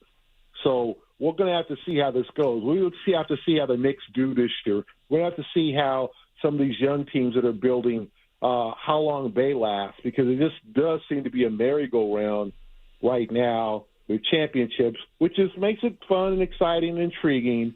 But it's sad when teams are financially making moves not for talent reasons. You know, the 25 Celtics broke up because of finances. You know, Drew Holiday still had lots of tread left in his tire. So did Al Horford. The Celtics would have loved to have Luke Cornett back in their front court. And Porzingis was Porzingis. You know, that might have been the guy that they wanted to move. But we all know that it was all financially based. And when things are just strictly based on finances, it takes it. It's not good for the fans. Yeah, it becomes a very cynical business, and then that's when you start thinking that owners are doing things just for money. Then you start getting into private equity owning the teams and all this stuff, and it makes it a lot less fun. So there's no question about that. All right, Gary Washburn. I hope you enjoyed Vegas. Do you learn anything out there? Is it a good time, or is it just kind of you're just watching kind of losers play? It's a good time. It's a good time. Yeah. I mean, it's kind of a big NBA convention. So, it's good to see people out there. The weather, obviously, is ridiculously hot. But it's still a vibrant city, and it's cool to watch some of these young guys, play ball. So, it's still a good time. Yeah, I'll say that. Did the big rookies live up to the billing? I would say so, yeah. There's a couple guys that slipped a little bit, but you saw the potential. It's going to be a great class, and I think the Celtic fans should be excited about Senac and Dylan Mitchell. I think they made two good choices. I think those guys eventually will help, and I think Ugo's going to be okay. So I think the Celtics are making the right decisions with their young guys. All right. Well, Gary Washburn, Boston Globe, thank you so much. We appreciate the time as always, Gary. Thanks, Gary. Oh, thank you. All right, appreciate it. We'll be right back. Here are the headlines. Sports Hub headlines. For a casino from 8 to 10 o'clock at night this Friday. It is in honor of Adolfo and Nicholas's 40th birthdays. Again, if you've been following the show and you're old enough, Adolfo was 19 when we moved him up here from Dallas, Texas. He had done a test shows in Phoenix, Arizona, where we believed that we were being auditioned to work in a city I do not care for. So thank God that didn't happen. And we did well enough that they decided to move us to a bigger market, and we got to do that. And Adolfo was part of that. So he's turning 40, so it's a bit of a trip down memory lane. Now, this party's free. And afterwards, there's a DJ, and then I guess a big-time DJ is playing later into the evening. So if you sign up at 985thesportshub.com/party, this gets you in for free. And then if you wanted to, conceivably, you could stay until 2 o'clock in the morning. You could see all the rest of the entertainment. We'll be done with our portion at 10. Now, again, this isn't a Wilbur performance. We haven't done a party like this in years, maybe 10 years, over 10 years. This is just a party. We are going to be doing stuff from a stage, but not like a ton of stuff. This is a kind of a mingling situation. Yes, yeah, and we don't want to bug you. We want to get there and hang. We want to be able to talk to people and hang out. But it is a celebration of both Nicholas and Adolfo, and they deserve their time in the spotlight, so to speak. So, they will be front and center. Yeah. For much of the evening. I still have to get my hands on them scrubs, and we're going to need 4 guys. I don't want no scrubs. Well, Scrubs the guy that won't get no love from me. Well, this is nursing scrubs, so you can fear not, left eye. Okay. We are but then we're gonna. I don't know how we're gonna solicit for 4 guys to dance around with Nick. I wonder if George could come. Do you think George could come to the party, or do you think he'll be tied down with the children? George has got children, He's not a child himself. There's a chance he's available. Boy, he does kind of have like an ER nurse vibe about him, doesn't he? Yeah, like male nurse vibes. Now, so if we had him, we can't have Ryan do it because Ryan will be required behind the scenes. Who else would, if you had George do it, who else could? I'm sure T-Bone would love to put on Scrubs Dance Around on stage. Right? Felger? T-Bone's significant other is in the medical community. Oh, very good. I believe a charge nurse. Okay, there you go. That's a very noble profession. So is there anyone else from around here you could think that you want to have put on those things? There's a couple of salespeople. I'm trying to think of people that the audience would know. There's a couple of salespeople who would be very good at it. Now they have to identify as male because we already have girls for Adolfo. Mm-hmm. I used connections to get in touch with a guy who not only owns DB's Golden Banana but some other places, and he's bringing out some of the people that work for him. It's summertime. I don't know what he's up to at the moment. But is there any way Isaac is available? Oh! Isaac, also a big nurse vibe about him. Oh, I wish we would have known that Isaac was coming because, it would have been sold out by now. If Isaac was coming, maybe Dan Roach would put on male nurse scrubs. He would love to come to the memoir at the Encore Casino. Mike Reese is doing it because somebody is playing a concert of some kind, so he would be there. Yeah, Reese went to Tom Waite. Tom Waite. He texted us that he went this weekend to see him. John Waite. I'm sorry. No, he didn't go to Tom Waite. Who's Tom Waite? He's the guy. Oh, yeah. So John Waite. I'm sorry. John Waite. He went to see John Waite, who did Every Time You Go Away. In his other song, he sent us the set list. He front-loaded the two songs anyone's ever heard of at the very beginning of the set. And then he went on to play from there. No opener. An hour and 15 minutes. Bam. Done. Yeah. You pay. Now, this in at party, 8, out at 9:15. This party is going to be longer even than the John Waite show. Yeah. I would like to tell Reese that I was taking him to a John Waite show, but then took him to a Tom Waits show and have him show up there as the poet laureate of songwriters from the 80s, 90s. Like, what is this? Okay, I'm trying to get into it. Are there any songs that I'll know? Oh, no. No. Not one. So, if you could get Reese and George, then there's a theme of little guys. So I am a champion of the people. Yeah. Bob Sosie's wife is in the medical community. He probably has access to scrubs. We just need people who have access to their own scrubs. Well, I can get scrubs. But wouldn't it be easier if they could get their own scrubs? Oh, absolutely. So we just get a bunch of little guys. We get Sosie, we get George, we get Mike Reese. We need to find out if George can come to this party. And I want George to be a male nurse that dances on stage. Let's see how much George really wants the fame. Is he willing to come out and, don scrubs and dance around? And then we can talk to George on stage. Oh, yeah. I want George to be one of the male nurses. I'm thinking out loud right now. Because, once I had reached the pinnacle of acquiring the people to dance with Adolfo, I took a moment. And then I acquired the scrubs. I took a moment to kind of, relax. But now I'm thinking, George, if anyone else comes to mind for you. Okay. It's not going to be a choreographed dance. Look, we're not going to, unless Nick wanted to get together with the guys and work something out.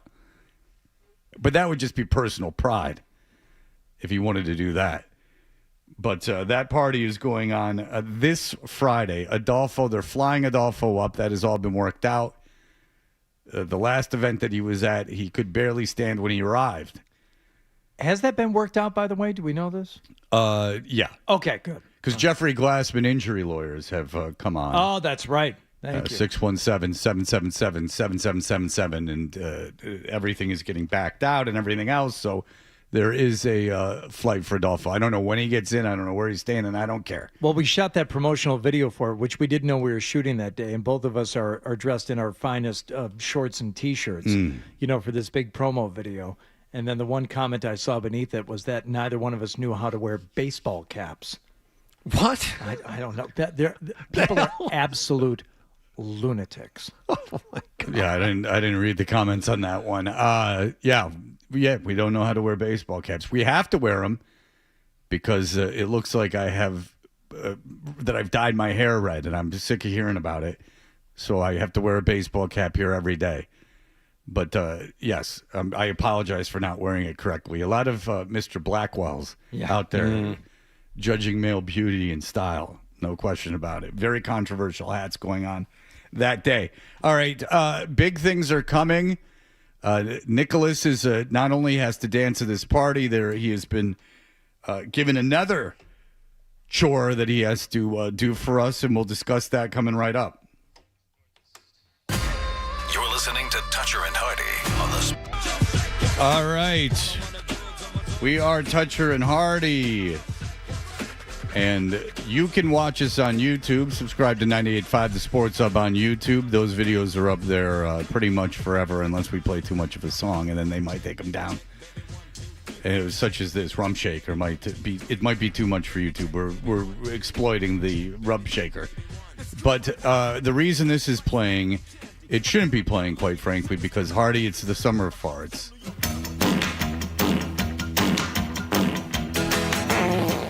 With the other song, Noise of Summer.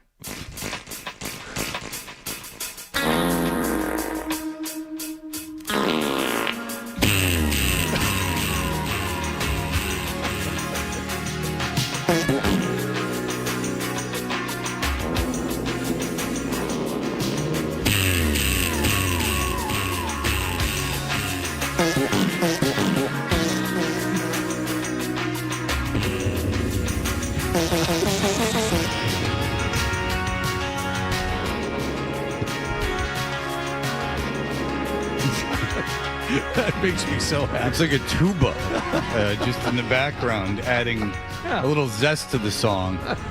But why so many farts, you say? Well, this has been dragging out for a very long time because it's summer and there's very few instances where everyone, both Hardy and I and Nick and everyone is here. I'll have to refresh some people's memories, but this is a very real thing that Adam told us about. Adam 12, of course, has a Google alert for whenever farts in science come up. He's a man of science and of microbes and gut microbes and things like that. And the University of Maryland is doing a study where this is real, they have innovated a fart monitor that is actually wearable, that it's the size of something required to measure farts has always been too big. It required getting it very small.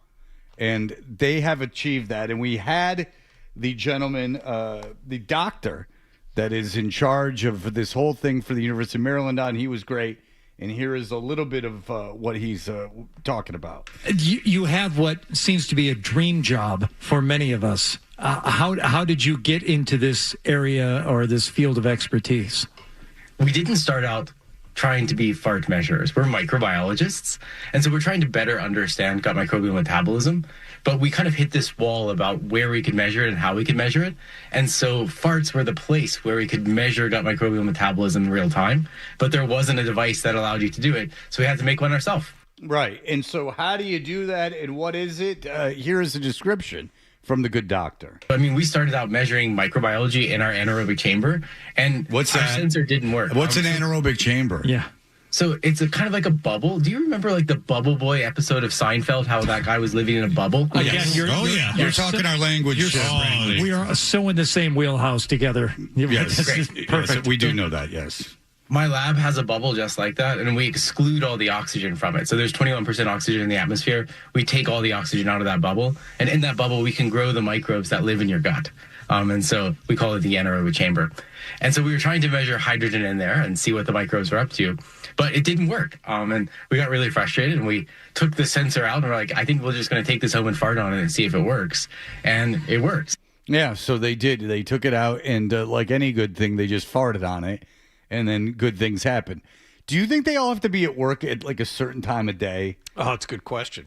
Like you think of a job, and like the stock market opens at a certain time, shows start at a certain time. I think the work never stops for them. Yeah, farting knows no limits. It's just like, how do you kind of like they're getting paid? How do you like know what they're up to? You know what I'm saying? Like, how do they measure, no pun intended, how do they measure like the success of everything. I know papers come out and studies are done. Like university auditors that get in a room every once in a while and say, hey, can someone go check on those fart people? Yeah. See if they can account for their day. It seems to be kind of a cool job. You're just like, what are you doing? Okay. And so you probably take a lot of time and come up with like a proposal. And then once that proposal has been given to the administration and then greenlit, it's kind of like just from then on, you're running footloose and fancy free with the thing. You know, how much oversight is there into like what you're up to? Like they're creating a fart thing and farting on it and making up chambers and farting in there. And it just seems like there's a lot of wiggle room. Well, the world of academia is different from a lot of other places, Fred. And, you know, we talked to Dr. Hall about this. You know, sometimes the job is just getting the grant to do the job.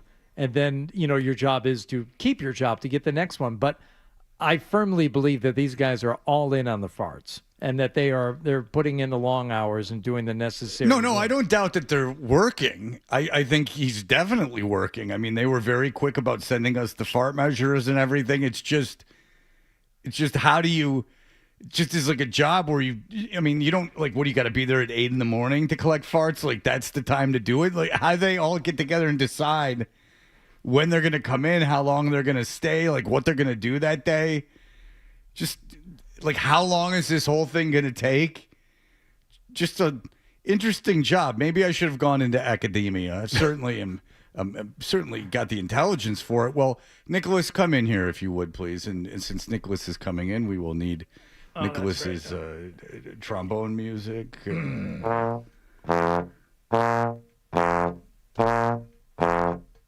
Again, he knew he was coming in. He's like so distracted too. Like he's looking around. He's looking behind him like he forgot something. He had to put that piece of wood back, and then he had to move those headphones. And now he sat down. Now he's adjusting the chair because he could not have possibly sat down before that. Now the headphones are plugged in. Now his phone is down. Oh, to be your wife. Here he is. Nick, hi. I got good news. What? George can come. Oh! All right, George. So, George will wear the scrubs? He said, if you're inviting me, I'll come. Yes, he's invited. So I think he doesn't know it's like a big event. Well, huh? I don't know. Well, tell him to be there at 7:45. What did you invite him to? I said, can you come to the Nick and Adolfo birthday party? Oh, you didn't tell him what was required of him. Yeah, well, not yet. He's got to be there at 7:45 to put on the scrubs. Yeah. That's when the ladies from DB's Golden Banana and the associated clubs will be there. Okay. All right. So, Nicholas, the last time that you were in here, yes, you let the revelation go that you get up in the middle of the don't get up. You sleepwalk in the middle of the night and you eat. The reason that you know this and that your family knows this is that you will come down in the morning, your wife will come down in the morning, and with no... What are you doing on your phone over there? Well, I have an updated list. Of what? Oh, things you ate. Okay, thank you. So, all right, so real quick. So he would get up in the morning and he would see there was food strewn all about the kitchen and the living room, and he wouldn't have any recollection of eating it. And we went, "Oh, that happened one time." And he goes, "No, it's been happening for years." And we said, "Well, how often?" He goes, "A couple times a week." We said, "Did you go to the doctor?" And he goes, "No, I've never asked the doctor." Then we had his wife on, and who's reasonable. She's not like Nick. No. But maybe a little too much like Nick, because she came on and she was like, yeah, like it never occurred. Now, much more coherently, but she was like, it never occurred to us to go to the doctor. Like, now that you're saying it, it sounds like maybe we should. But we also kind of figured out that Brittany's been a little desensitized to Nick's medical frailties and, what really constitutes an emergency. And she's seen the worst of it, so everything else pales in comparison. I just know, like, blacking out drunk. Like, when you wake up in the morning, there's that... And everyone has it. If you don't, you're a lunatic. When you brown out or black out from drinking or doing drugs... and you wake up in the morning, there's kind of that, whoa, like what happened? And then a lot of times, because it leads to anxiety anyway, you're kind of spending the day trying to put the pieces together and kind of feeling people out without telling them you don't remember and kind of trying to get information. But at least you knew you drank the night before.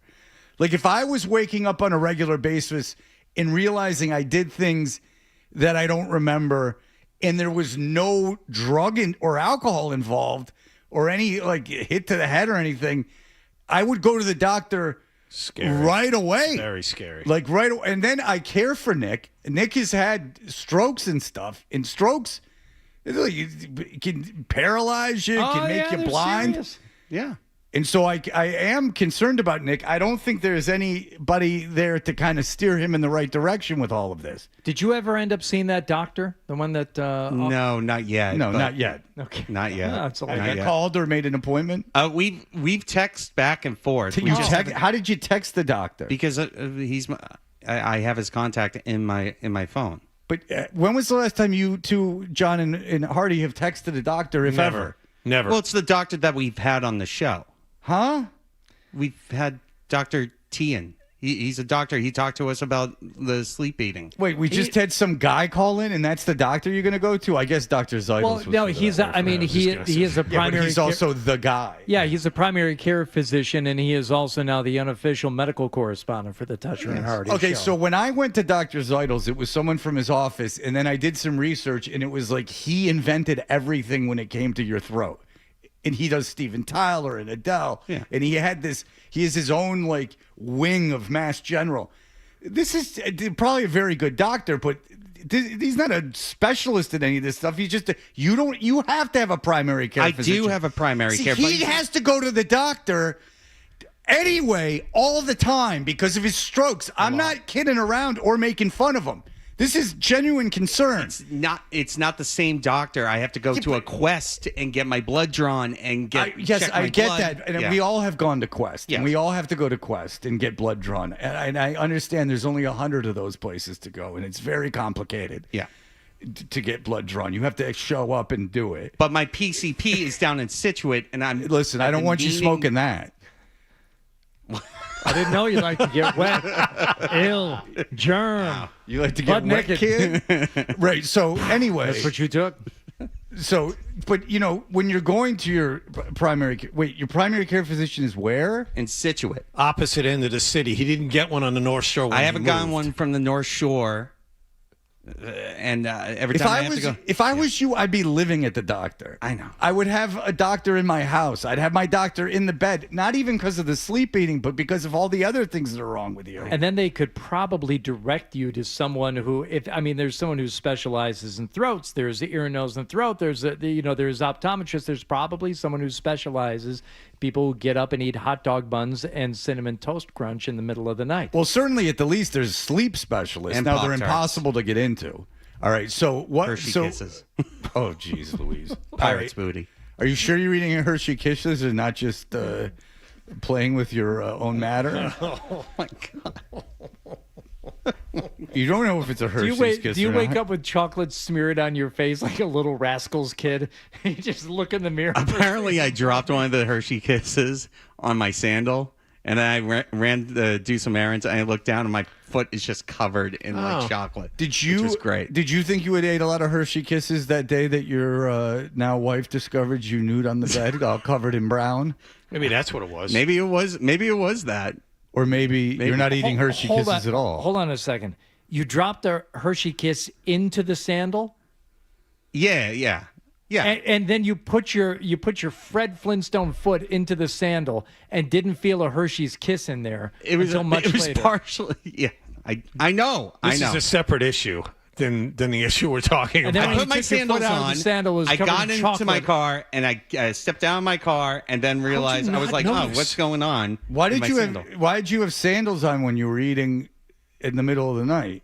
No. I guess I dropped one of the Hershey Kisses onto the sandal or a partial eaten Hershey Kiss. Partially. Partial Eden. So close to heaven. Marty. Only half of it. Yeah. It's like when Rosie O'Donnell was an exit to Eden. Yes, Marty. Marty, go ahead. I asked the person that answered the phone, have you guys talked about the movie The Whale yet with Brendan Fraser from a couple years ago? I have not seen it, but it was a critically acclaimed film about a morbidly obese man, correct? Well, not only morbidly obese, but he has binge eating disorder. which I think is what Nick has, which is, there's a scene where he eats all this stuff, but then he wakes up in the middle of the night and he's shuttling food into his face, in this sort of trance. And then the next scene is him throwing up. And so I've actually had like versions of this where I'll wake up in the middle of the night and I'll be in a trance eating, and it will be like peanut butter and jelly, whole bag of, chips, whatever leftovers, whatever frozen food. And I'll be half awake, half asleep. And then I wake up the next morning and it's like, did I just eat all that stuff? Like, what spurred it? And actually watching that scene from The Whale with Brendan Fraser was like, it's really stunning because you kind of realize that's exactly it. So I'm not trying to add darkness to it, but I would encourage Nick to not skip the doctor. It is most likely a sign of really deep baked in stress that he's just getting up in the middle of the night and de-stressing in a trance. I don't think he's asleep. I think he's tranced out. Okay, well, So fair that'll enough. be my personal opinion. And The Whale was a great movie, but for anybody that's battling with, like, eating disorders, it's harrowing, and Brendan Fraser did an unbelievable job communicating that, I would say. All right, well, maybe we have a screening of The Whale and make Nick confront himself. Now, Nick's not super fat. No. I wouldn't even say he's fat. No. No. He's no. Have you seen The Whale? No, I have not. See if you can make it through that first couple of scenes. There's you haven't seen it either, No. Fred? Furiously pleasuring himself to gay pornography in one of the opening scenes of the movie. Now, and that pays off in the movie when? I don't know, because I said I'm not going to watch this. Oh, see, I would have been brought into it right then. Where does this go? By the way, Yeah, I saw the divide. invite, and it was tremendous with Seth Rogen. It's Oh. the invite, very, very good. Olivia Okay. Wilde. Okay. So anyway, you've now what have you been eating recently? Well, that was it. I recently it was Pop-Tarts. This middle of the night stuff. Yeah, Okay. yeah. Hershey Kisses, Pirate's Booty, bread. Just bread. Just white bread. Just white bread. Wheat. No. Wheat bread. What Oh, fla- wheat what bread. flavor? Wow, thank goodness. What flavor Pop-Tart? So there's two types in the house. One, s'mores and cinnamon sugar. Why don't you guys just not have Pop-Tarts in the house? I think that's a great idea. Big fan of the cinnamon toast crunch. Yeah, that's a good point. Yeah. Brown Yeah, sugar, a and good cinnamon move. Pop-Tart. That could be, even while you waited for the doctor's appointment, is not load your house up with this. Yeah. I've actually talked to Britt about that. Yeah. Maybe we should. You don't toss those. need to have Pop-Tarts No, and we don't. cereal in the house. We don't. Now, I know you have little kids, but they're not required by law to have. You're not going to get child services on you if No. you don't have cinnamon toast crunch in the house. no. I have nothing against the kids eating it, but if you're in the middle of the night getting up and this is the And then problem, I eat maybe all to the remove cinnamon it. toast crunch, and then they're sad in the morning. Then I'm a bad parent. And if you'll recall, Brittany's only concern was that he had ate all the cinnamon toast crunch. Which she Yes, wanted for that was a herself. bit odd. I Yeah, she remember wanted for that. herself. So, Well, are you going to start wearing the fart monitor today then? Yeah, I can. Yeah. Okay. Okay, and so remember, you have to take pictures of all the food, and for the guy. This is not us. This is for the guy. I don't even know what we're going to do with him. I'm not even sure what we're going to do with all these results, other than talk to the doctor about them. But you're going to wear this fart monitor for 3 days, and so if you do eat in the middle of the night, you're going to have to get up and say I ate this in the middle of the night. And Yeah, take it's going to be pictures of like it. when Brittany comes down and she sees it all over the floor, she'll have to inform me on what was eaten. Even the partial eated. Partial eaten.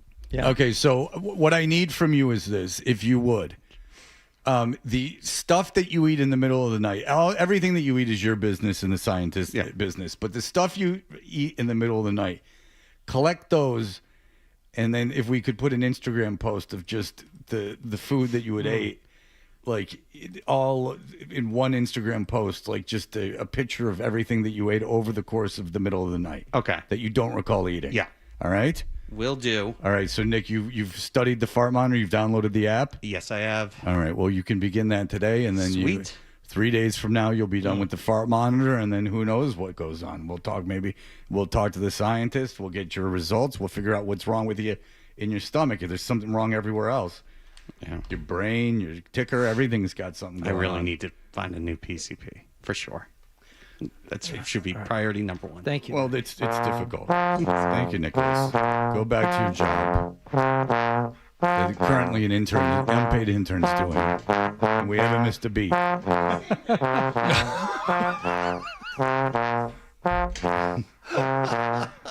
did he say to you? I don't know. Who cares? It's funny that you asked because, like, it never occurred to me even to investigate what he said. It's like, I don't care.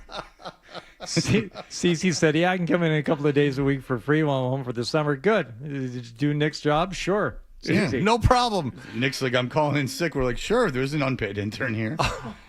All right, very good.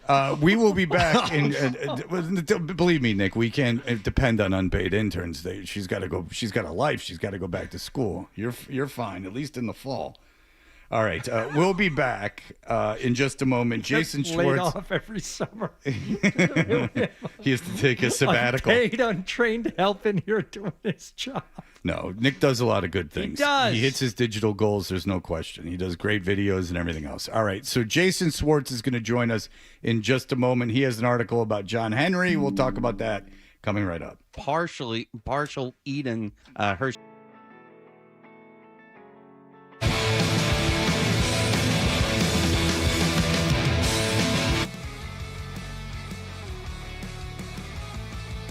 Hey, we're Dutcher and Hardy. Jason Schwartz is a freelance journalist who writing has been featured in the New York Times, the Boston Globe, the Ringer, and others.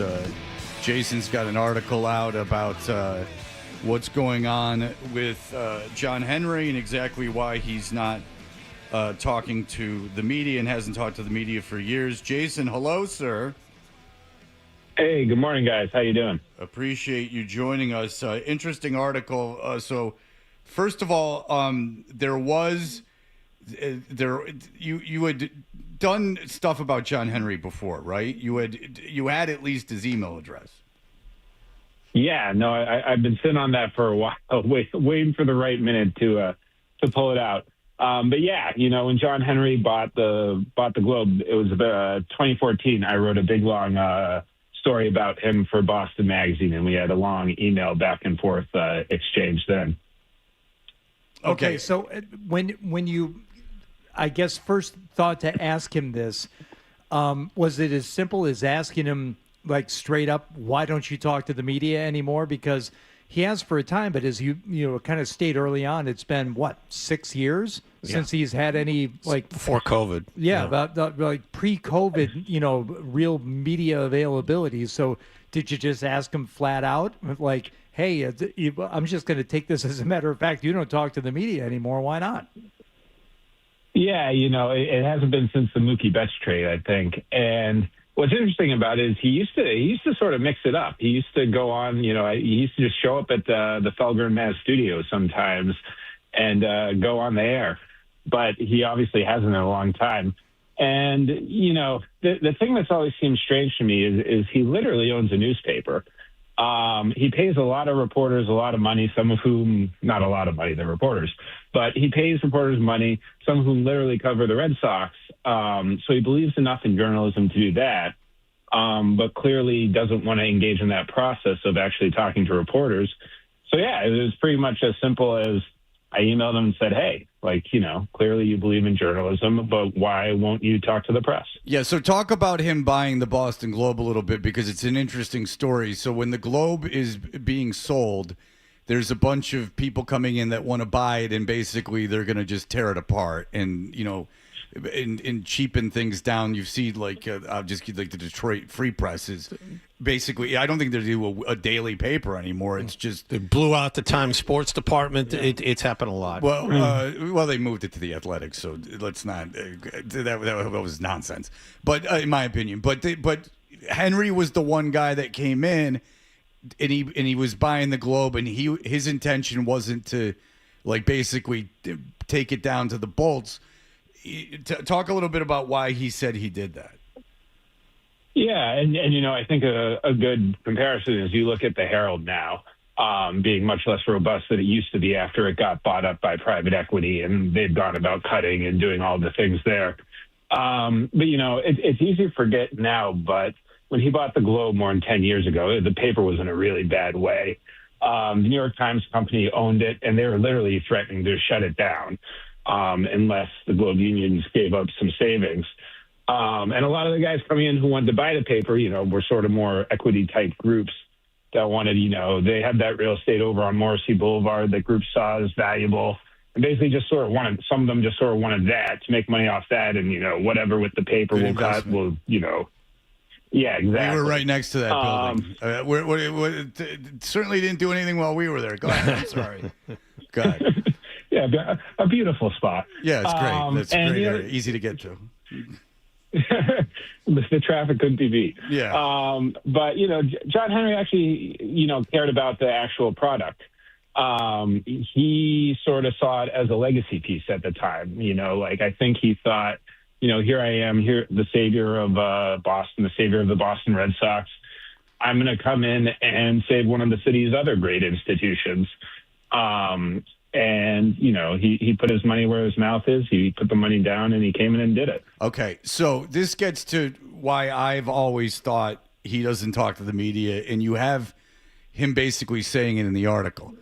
And you mentioned him going into Felger and Mazz. He came into Felger and Mazz, and this was a long time ago because this was before this station was number one. This kind of was one of the things that legitimized the station. So this is 2009, 2010 when he came in, and he came in because they were crapping on him, which is, sports radio. But remember, 2010, you can't say that there was this long drought of horrible baseball. And he said this, you're right, in May, Henry accepted a Lifetime Achievement Award from the Sports Business Journal, standing before a well-dressed crowd at the Marriott Marquis in New York. He said, when I arrived in Boston 25 years ago, I was told, if you win the World Series in Boston, you'll never have to buy another drink in this town. It doesn't actually work that way. My contention has always been, he probably, as would anyone, thought, if I come in and I buy the Red Sox and we win one World Series, let alone four, I'll be a hero. Everyone will love me. And it seems like no matter how many World Series they won, people still hated him and crapped all over him. So he's probably thinking, why should I even bother talking to you guys anymore? No matter what I do, it's just going to be construed as negative. What are your thoughts, Mr. Jason Schwartz? I think you're right on that. The word he used in our exchange was unproductive. And I think he sort of had this sense that he's damned if he does and damned if he doesn't. That said, I think he's a guy who's never been the most comfortable expressing himself, verbally in front of people. When I did my story with him on the Globe a while back, he preferred email.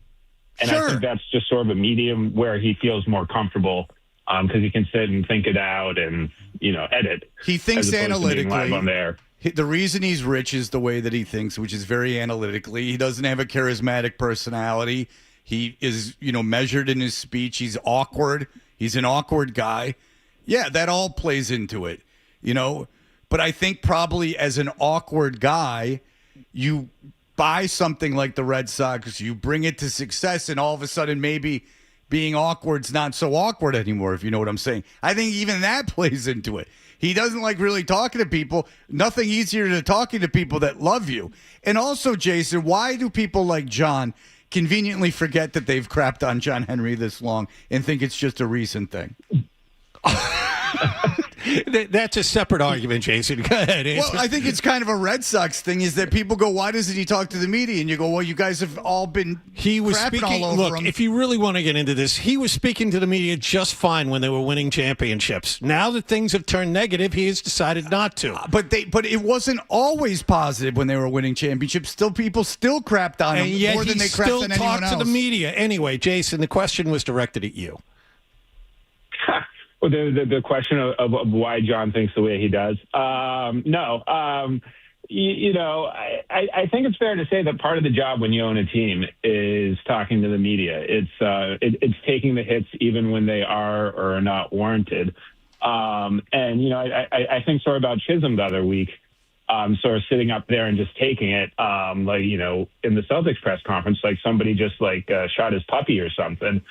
But, he came out on the other side of it, and I think was probably better for it. They just sort of sat up there and took it.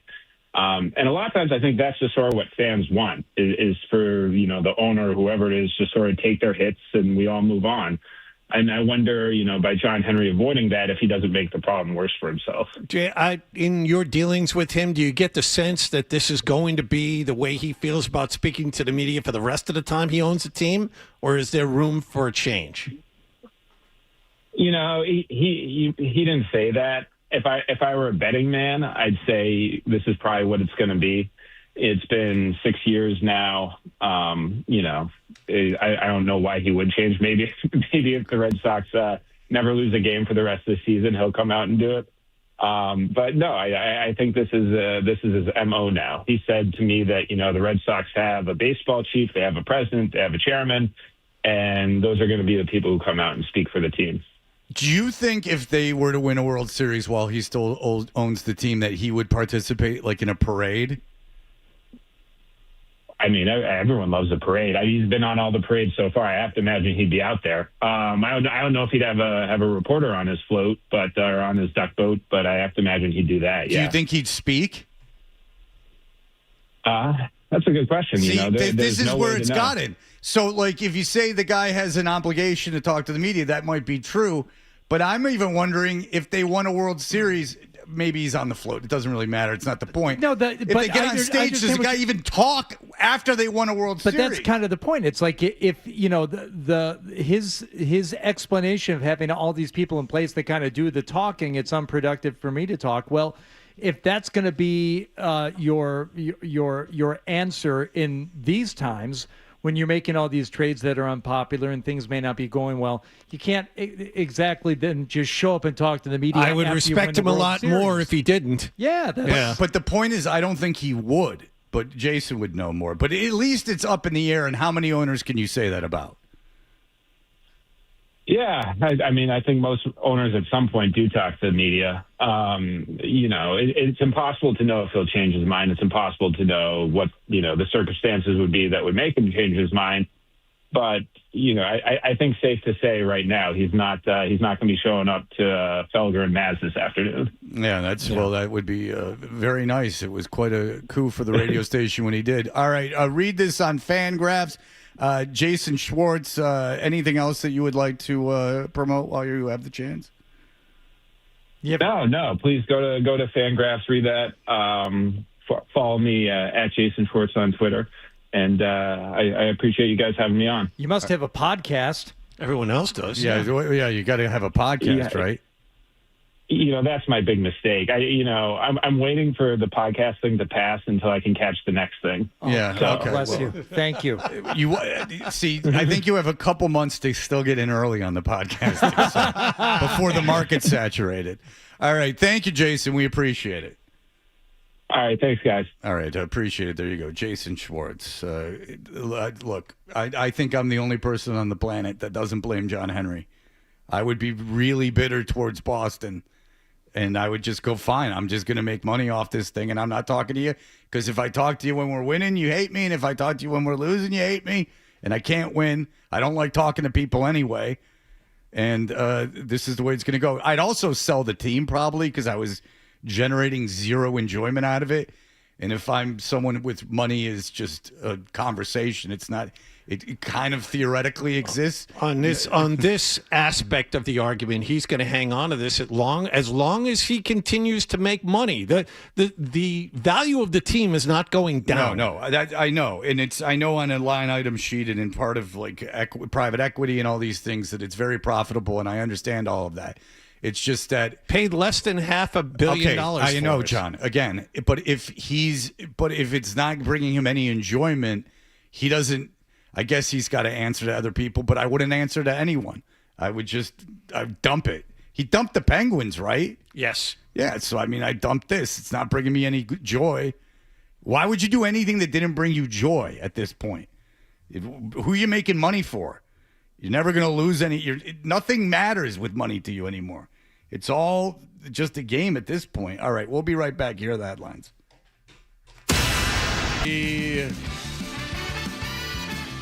Big party going up on Friday at the the club called Memoir in the Encore Casino. It's from 8 to 10 o'clock. It's celebrating Nick and Adolfo's 40th birthdays. I got a panic text from Adolfo saying they don't have a hotel room for me. Yes, they have hotels.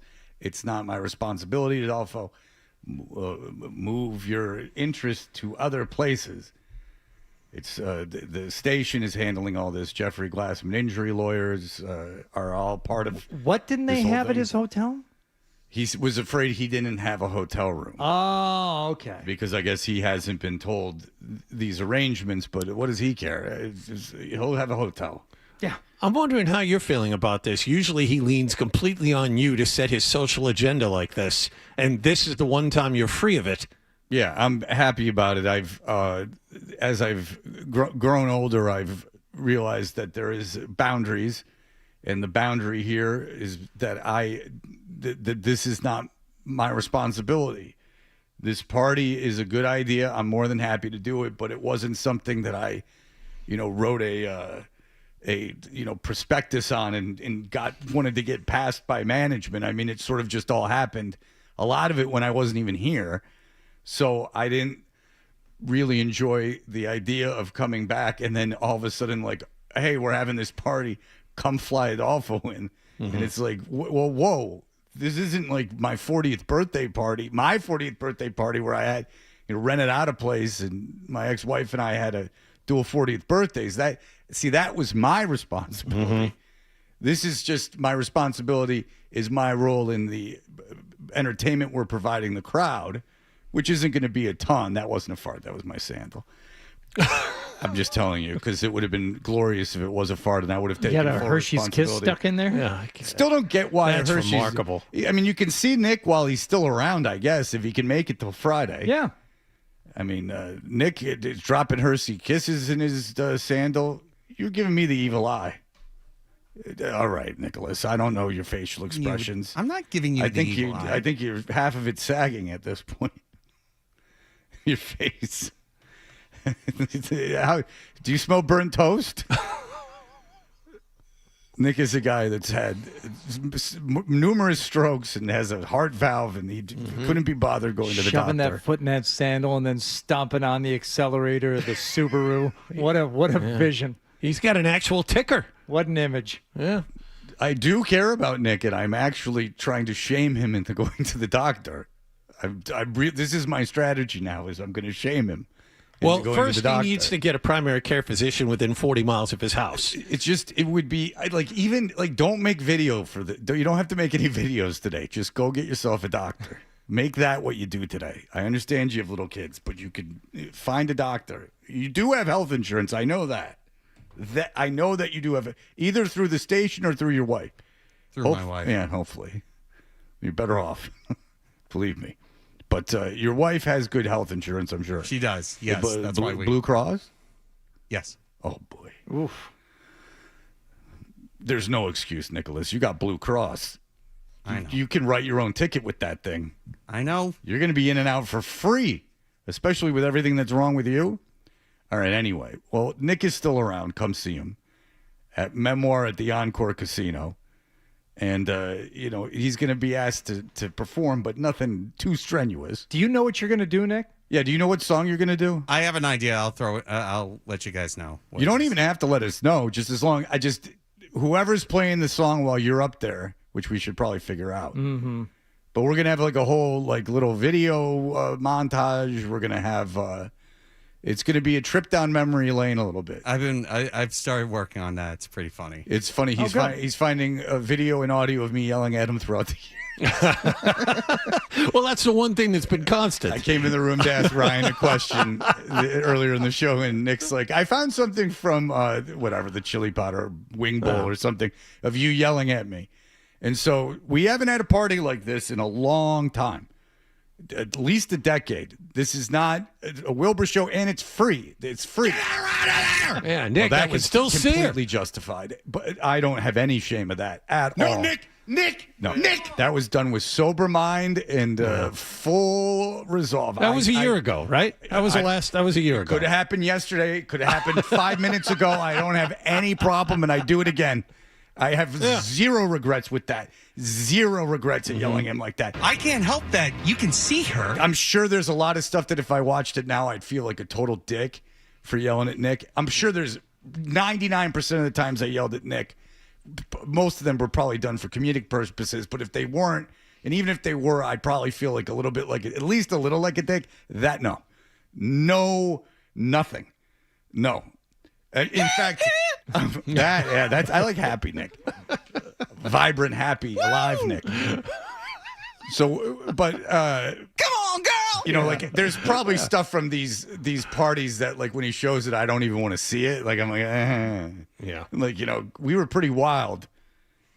I'm not going like, woo, like, you know, devil horns, but we were, as radio shows go, you know, fairly intoxicated a lot in 2006, 2007. It was, we drank on the air. Yeah. I mean, we drank on the air and then we got pissed, or at least I got pissed when they told us we couldn't drink on the air anymore. I mean, we were drinking.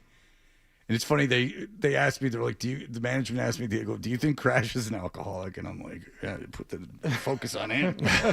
This is before I was considered the problem. It was Absolutely. He's the problem. Yeah. Well, I was younger. So it was younger than him. So, you know, you always surround yourself with people that that are more of an issue than you are is a good strategy while you're younger.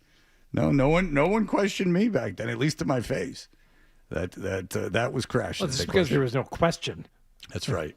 Well, they asked about Crash. I think if you put me in Crash, our lifestyles at that point, you're going At Crash. Crash was the more obvious about it. Well, Crash lost a job in Atlanta you can Google it, for a very irresponsible reason. He didn't do anything bad, but it was bad. It was, you could see where management was coming from. All right, we'll be back in just a moment. And the World Cup, and I actually saw the halftime show. It was 27 minutes, apparently. Oh, yeah. Okay, we can talk a little bit about that and everything else with the World Cup coming right up.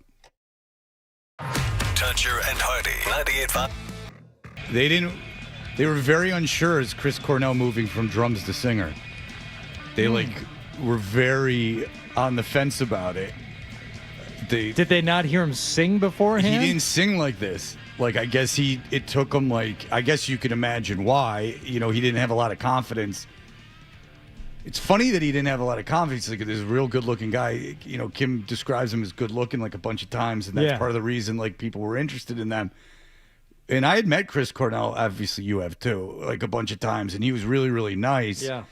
But it's just interesting that someone that talented, because he really is a super talented singer, and that good-looking could be that unsure of themselves in person, like, right? Like, even when he was famous, I guess he had a lot of insecurities.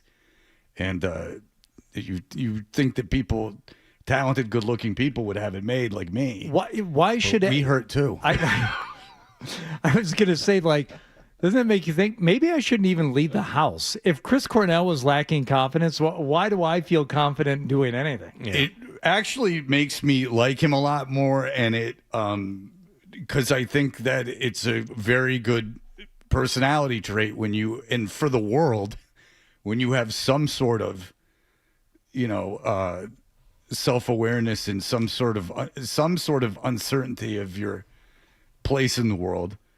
I think that makes people generally behave in a better fashion when you're not so sure that everything you're doing is the greatest thing in the world, and you are open to being told that you're wrong and listening. You may disagree, but people are going to be right, you know, at least half the time when they tell you that you're making a mistake or you could be doing something better or in a different way. But I don't know. It seems that a lot of successful people have that, and some people that aren't successful very long don't. All right. The World Cup, I watched. I was a big loser. My son was in Atlanta. My daughter was at the mall.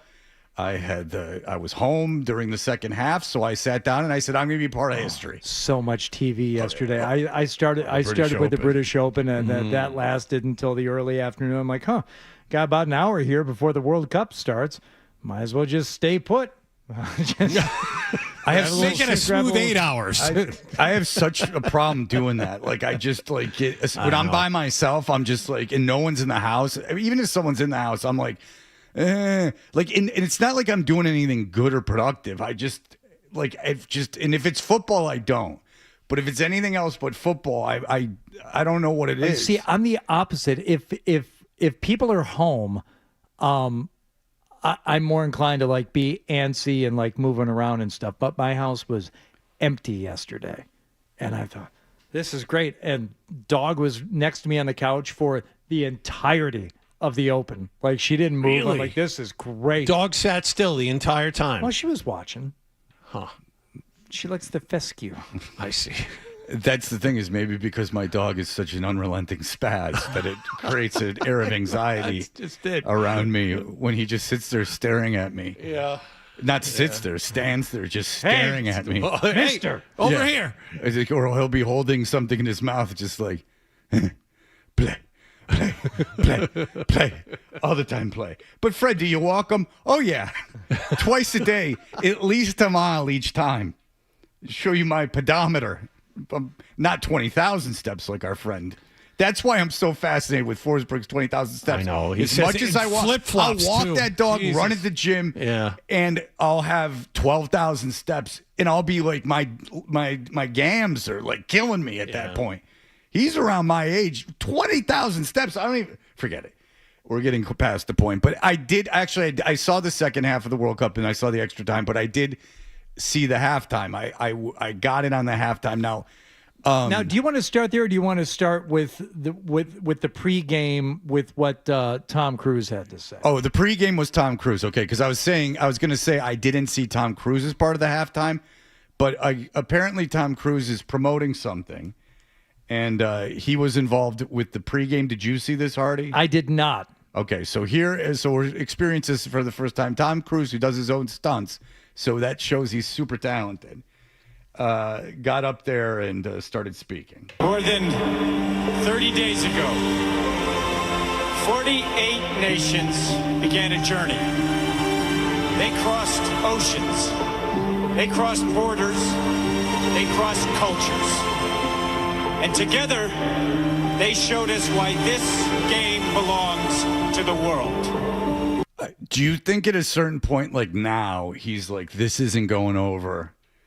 This is way too long. I have like another minute and a half, and I'm losing everyone. I saw the first clip. It was 21 seconds. I'm like, oh, that's good. They did that right. They kept it short.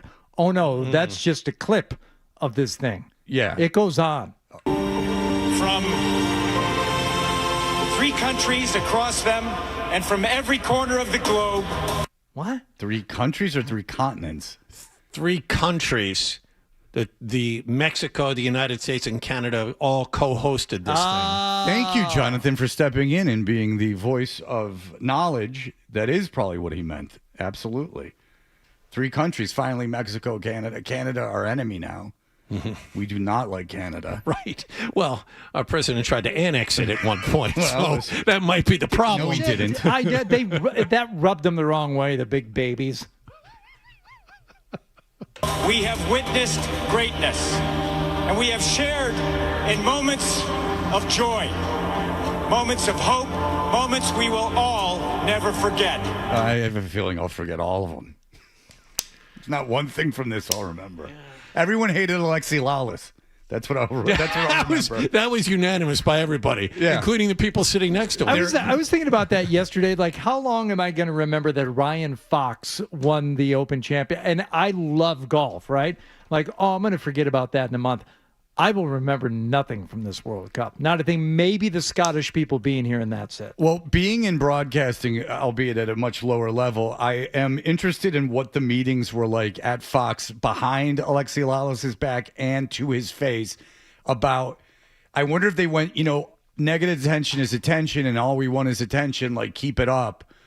or if they were like, wow, everyone really hates this guy, we should probably tell him to like quiet down a little bit or maybe change his tone. You saw as the tournament went on, it was more Terry Henry and Zlatan. The two of them were first and foremost, and not a lot of Alexi Lawless as things went longer. And I would guess that English is neither of those two's primary language, that it wasn't the first language that they learned. Correct. So Yeah. you would think that the guy who spoke English, it was a native English speaker, would be, and played soccer, would be the better broadcaster, but he was told to shut up in favor of the two guys that did not grow up speaking English in their homes. Sad part was he was probably there because he was this country's most that's noticeable exactly why he was broadcaster, there. Yeah. and yet at the end of it, it wasn't necessary. That's Right. how bad it was. So they must have told him, like, hey, dude, like, you got to quiet down. Like, you got to not talk really that much, which has got to be tough when you're doing these broadcasts that tens of millions of people are It's watching. my job to talk. What are you talking about? I am not supposed to talk. But, I mean, let's face it. You're a soccer broadcaster. You don't have a big audience very often, but the World Cup, I mean, the final, the semifinal, I mean, tens of millions of people are watching this thing, and they're loading you up in all the pregame before your broadcast with shut up. That's got to be tough. Football is a language spoken without words, a force that unites people, But if you cover your mouth, you're going to get a yellow card. that turns strangers into friends. All right, suffice it to say it was boring. And so he talks on and on. He talks for another minute. And then they play the game, and this is Spain's doing very well, but they're not scoring. And here we go to halftime. So, first of all, a couple of Netflix stars bring out the Biebs. The Biebs here. Coach, I got to say, the first half of halftime knocked my darn socks off. Spectacular, baby. I mean, how the heck is anyone going to be able to fall down? Going to be tough. Yeah, you know what I think we need? We need some heart. You know, someone that has some soul. You know, someone who can bring the love. Ooh, you thinking what I'm thinking? One step ahead of you, Coach. You always are. All right, young man, let's go. It's your big shot. Okay, now listen to me. Go out there. Don't be nervous. Nobody's watching. All right, make us proud. Okay, I can see why that's a hit show. And I'm glad I can see why you need to watch more than 2 episodes. I can see why I've avoided it like the plague. Feel-good comedies are often really funny. John loves it, which is also a big red flag. He won't watch I Think You Should Leave, which has become part of the vernacular of the show, but yet he can't get his eyes off Ted Lasso. Look, season 4 next month. It looked like they were at a green screen, but then he was there, so I don't know. If they did that live on the field in front of that audience, congratulations to the two of them, because they got through it flawlessly. Look, what are they going to say? What, are they going to do something funny? You can't do that. And then I couldn't tell if Justin Bieber was really playing in there. Did you see this? Yes. Like didn't it look like a green screen? It looked a little odd the way they framed him. Yes, I know what you're talking about, Okay, so I wasn't but alone. having looked at it, I thought it was live. Okay, so the Korean kids that sing BTS, right? Yeah, I think that's right. First of all, K-pop. I didn't know that they did that song. I didn't know who sang the song, but I of course have heard that song. That to me was interesting because I was like, I've never seen this before. This is obviously this like sensation. These guys are probably, what are there, 6 of them, 5 of them? Look, if they're Backstreet Boy in it, then there's 5. If they're, in sync in it, then there's 5. But they might have thrown in another guy to be different. If you're Boys II Men in it, you're 4. Yeah? 3. 4. Well, it's 3 moving forward. The older guy, the Bates Yeah, guy's but back problems. why would you bring that up? So anyway, 4. Even Nick's looking at you like you got 5 heads. But so I 7 boys in the South Korean pop group BTS. So I had never seen them perform before. So I was like, oh, this is interesting because they like look odd and very boyish and almost asexual.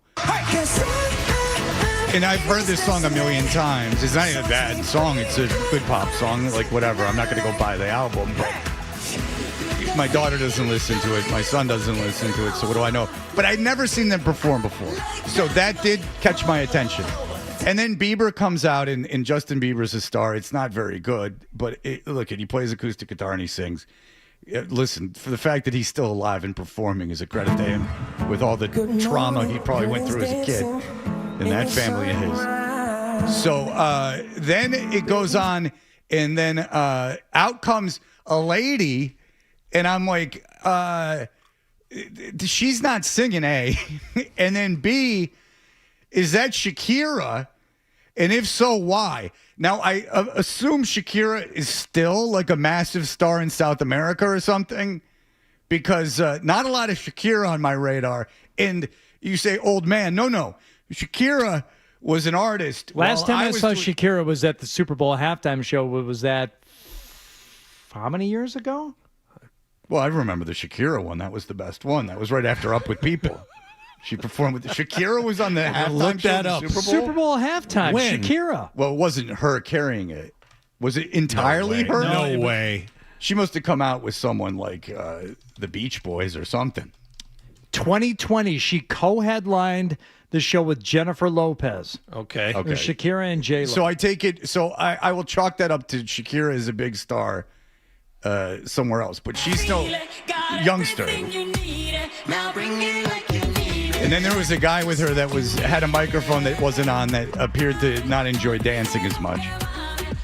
But in fairness to them, there they go. And then from Shakira, you go, it hasn't been long enough. There needs to be more. And from there, is that when it went to the weird thing that was apparently Coldplay, but I didn't see Coldplay?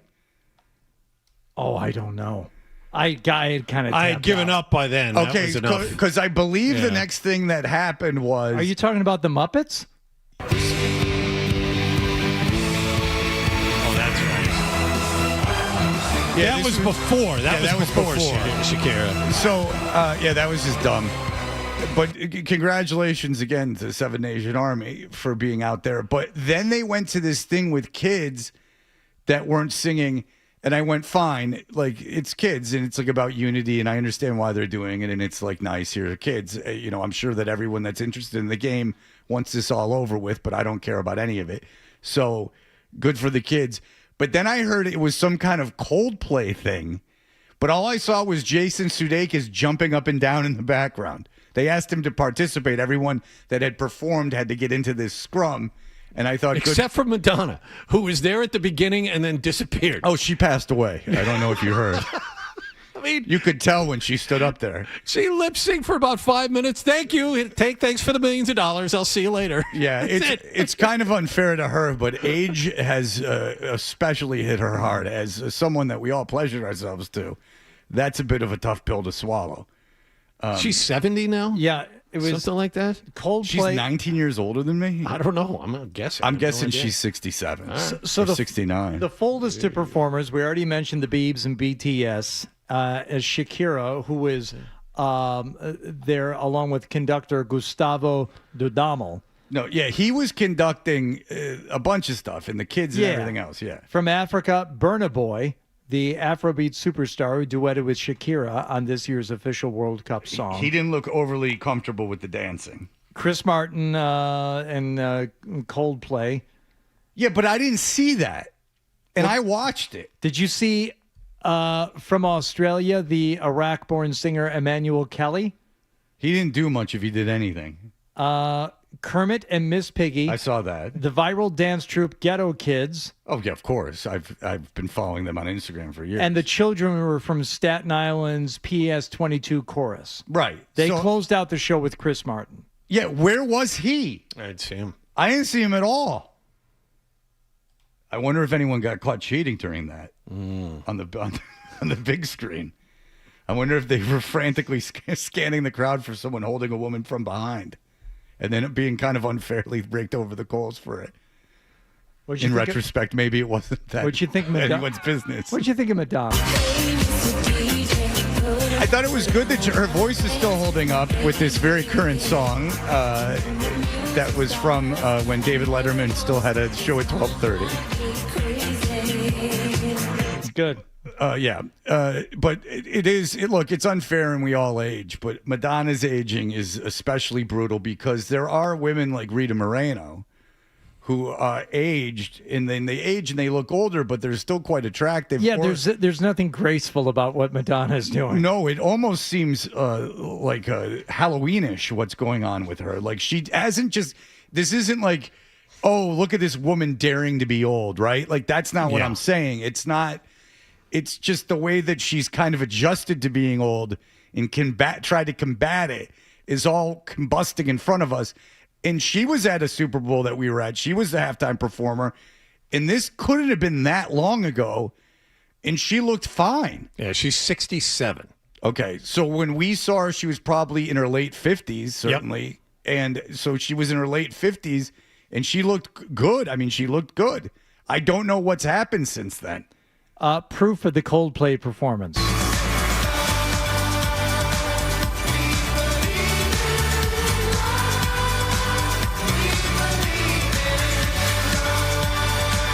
I mean, you can definitely hear that Coldplay sound really kicking you in the ass, really lifting you up.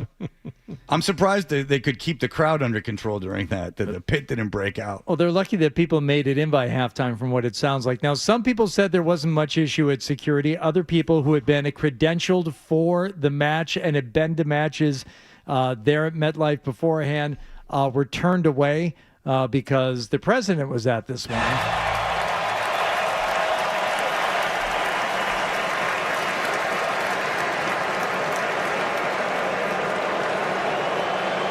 In terms of booze go, it's not nearly what I was led to believe. No, that's a pretty severe boo. But I mean, what did you think was going to happen? I mean, you got the president at the World Cup. But because of the security, some fans obviously had to wait for hours, and other credentialed people were turned away. They're saying, "No, this doesn't work anymore. The bad scan. You go back to the other line or the other side of the stadium. You're in the wrong." But place. he had to be there because he got the guy cleared to play after he wasn't supposed to, so they could lose embarrassingly. Yes. Did you see the get-in price for this? Yeah, it for dropped. this thing. It was $10,000. Get-in price, worst seat, $10,000 for one seat until late on Saturday night.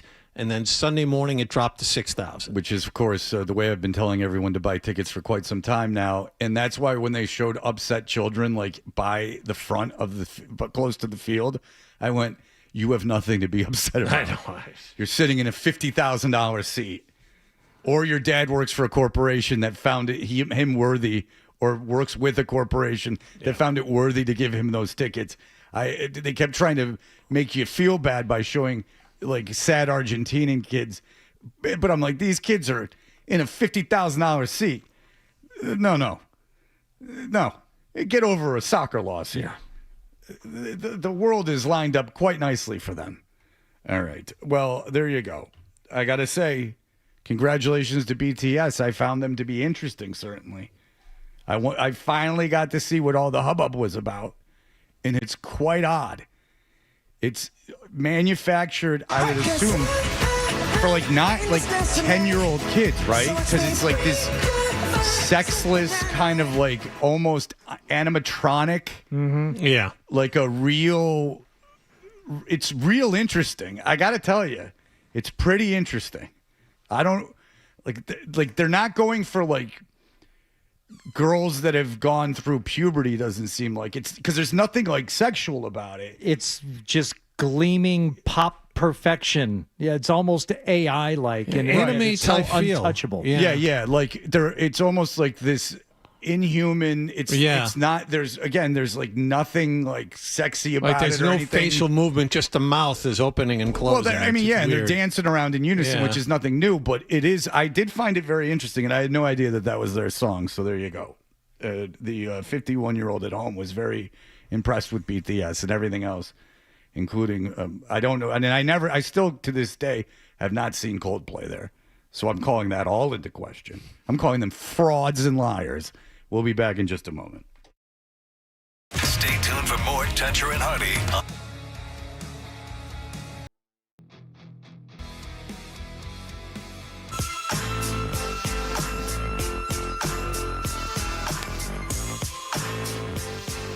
Hi, we are Toucher and Hardy, and our email segment is powered by Jeffrey Glassman Injury Lawyers. If you've been hurt in a car or work accident, you got to get Glassman. Don't just send an email. Call all sevens at 617-777-7777 or visit gottagetglassman.com if you'd like to email us.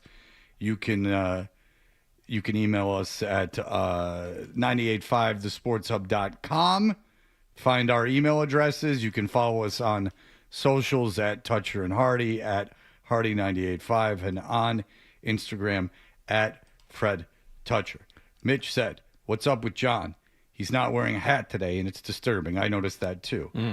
It's like a cockatoo who's lost his feathers. He's trying to reverse jinx the Sox winning streak by not wearing his Red Sox hat. Ooh. Too late, bird brain. You can't stop the Sox train. That's not Mitch in New Bedford, which is a bit of a tongue twister. Didn't you have a hat with you earlier? No. So just no hat. You said I forgot it. I know exactly where it is. It's right on the table next to the door that heads out to the garage. I know exactly where it is. I just left it at home. Huh. That's it. Red Sox hat too. The email I got on Friday, but just came out of nowhere, sent to you too, Fred. Hey guys, I was driving, catching up on your podcast for the week, and I think I got the ending to the MASH song. Now, this is the John Wallach Thuppet song. Mm-hmm. He said, I had to pull over to write it down before I forgot. So let's just listen to the ending. I have it here. You have it, okay. Fred got divorced, John did, don't do, but Drew calls it Celtics, not John. So he says, it's Fred got divorced, John did too, Drew Carter calls the Celtics, not John. Fred got divorced, John did, don't do, but Drew calls it Celtics, not John. That's missing like a little thing. Like it's missing like a couple words. John got divorced, John did too, but Drew Carter, I think it's...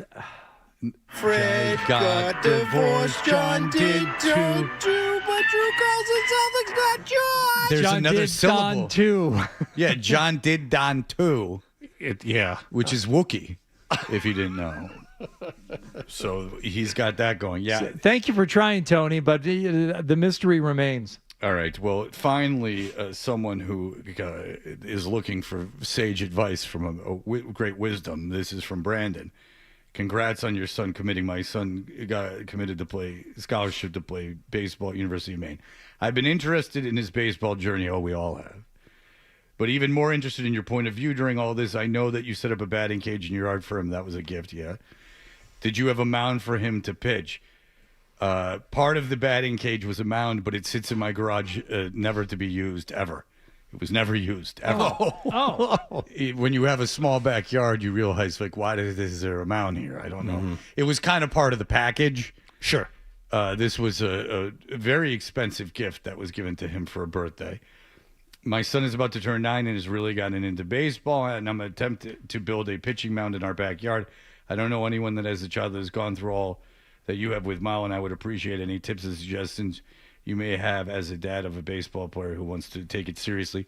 My advice in all seriousness would be you got at least 6 or 7 years before you have to start worrying about it.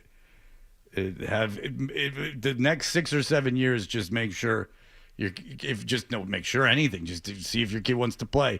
If your kid wants to go in the look, I don't know what the hell I was doing. I didn't do anything. I have nothing to do with this. This was all Milo. I just basically drove him around. But I can tell you this: for a 9-year-old, my advice is this: if he wants to play wiffle ball in the backyard, play wiffle ball with him. If he wants to, sit and draw, have him draw. No great baseball player I can imagine had ever been made at 9 years old. And also, the kids that are good at 9. It has no reflection on who's good when they're 17. I can tell you that for a fact. And running around worrying about it when they're 9, 10, 11, 12, 13, 14 years old isn't going to do you any good. That's crazy. But I appreciate where he's coming from. You got to start earlier than you used to. That's for sure. To getting on college's radars, like if you're a positional player, it's different. But if you're a pitcher, it didn't matter to Milo until he was 16. There was no pressure on him to do anything until he was 16. It was just what he wanted to do. He wasn't on like a crazy travel team or anything like that. His story is that last year He transferred to Lawrence Academy. He was tall lefty. He loved baseball. He transferred to Lawrence Academy. He played. He was a non-league starter. Then he went and pitched at this showcase where he pitched like exceptionally well. And one of the guys, being the coach from Maine, he got all this attention, and then he got put on another travel team, and then things kind of took off from there. But he was 16 years old. Like, he wasn't good enough when he was 14 to be on anyone's radar. He wasn't throwing hard or doing anything like that. And then when he found out that he had a chance to play college baseball, then that year he trained the whole year to play, and then this year he reaped the results of that. But the thing is, and you know this now too, Fred, the colleges aren't so much looking at the real young kids or even the high school seniors as much. They're looking at the transfer portal. Well, there's a 34-man roster now for D1 colleges at least, and then there's scholarship restrictions, and they have a transfer portal. So Milo feels, and we feel very fortunate that he had opportunities at the D1 level, because it's way different than it used to be. Even 5 years ago. So, he really is very, very excited about it, because this was his dream. And, Maine's a great program. The coach seems like a great guy. And I know he's been interested in Milo for a while, which shows that he's offering with scholarships. So this is all things that make me think he is taking an interest in my son. So when my son goes to be in his program and he kind of takes over, I feel like he's in excellent hands. Maine came within one win of going to the NCAA tournament this last season. Well, they had at least one kid drafted out of there. It's a good program. It's a very good program. They're doing good things there. Dan in Lunenburg says, hey, Hardy, I have one of those calendar blocks where I tear off a page every day. Today's entry, July 20th, says this. Want to prevent splashback when going to the bathroom? Place 1 square of toilet paper in the middle of the water's surface. Problem solved. It doesn't mention lily padding, nor any of the other terms you guys discussed last week, all of which I'd never heard before that. Very interesting coincidence. Yes, Dan. Now, the splashback is known by 2 terms, John. Do you remember them? No, I don't. I know remember one. Them. Well, what is it called? The mermaid's kiss? And the other is the kiss of Poseidon. The kiss of Poseidon's better, yeah. I can't believe that I forgot that. I remember the mermaid's kiss. The kiss of Poseidon. I'm also fascinated that this is an issue for people. And second of all, is then someone had a term about if your penis hits the water, and then I'm just saying, you're a freak. Yeah. That's never not been normal. an issue for me. No. Now, and if I didn't take testosterone, maybe in 10 years my balls would hit the water. but I don't think that's going to happen. We're also going to look into something. I've received multiple emails about people who have signed up to win tickets to the party. They want to know when it's going to be confirmed. I can say this pretty confidently. If you're signing up to win tickets, you've got a very, very good chance of winning. They had to account for the fact if we got 10,000 people to apply, then maybe not everybody would get in, but it looks like everyone's getting in. No, if you got the QR code, you're in. There's no winning. You in, and there's plenty of room. This is a big club. Like, look, man, I don't know how many people are going to show up. We want you to come. I'm trying to fill the room as much as we can. We're not bringing out BTS, who's on top of my head. I'm going to look into it today because I've received this email from 3 different people saying, hey, I didn't get a confirmation. The sign up is on the contest page. It says sign up for a chance to win tickets. Just want to make sure I'm on the list. So we'll look into that today. Well, that's okay. We'll look into it today. That's not how it's supposed to go. It's supposed to give you a QR code because if you sign, it's just basically signing up and RSVPing for the party. Maybe the email will come today. Check your spam folders. Yeah. Anyway, to be honest with you, even if you don't have this QR code, just come and we'll let you in. Well, that is true. Like, you know that to be true. We've discussed this with people that are putting on the event. Like, it feels like I think it's a 600 person capacity. If it fills up to 600, which I highly doubt, I'm not even being modest. I highly doubt that. I expect 400 plus. I don't expect 600. But, the chances of us getting 600 and you not being able to get in are infinitesimally small.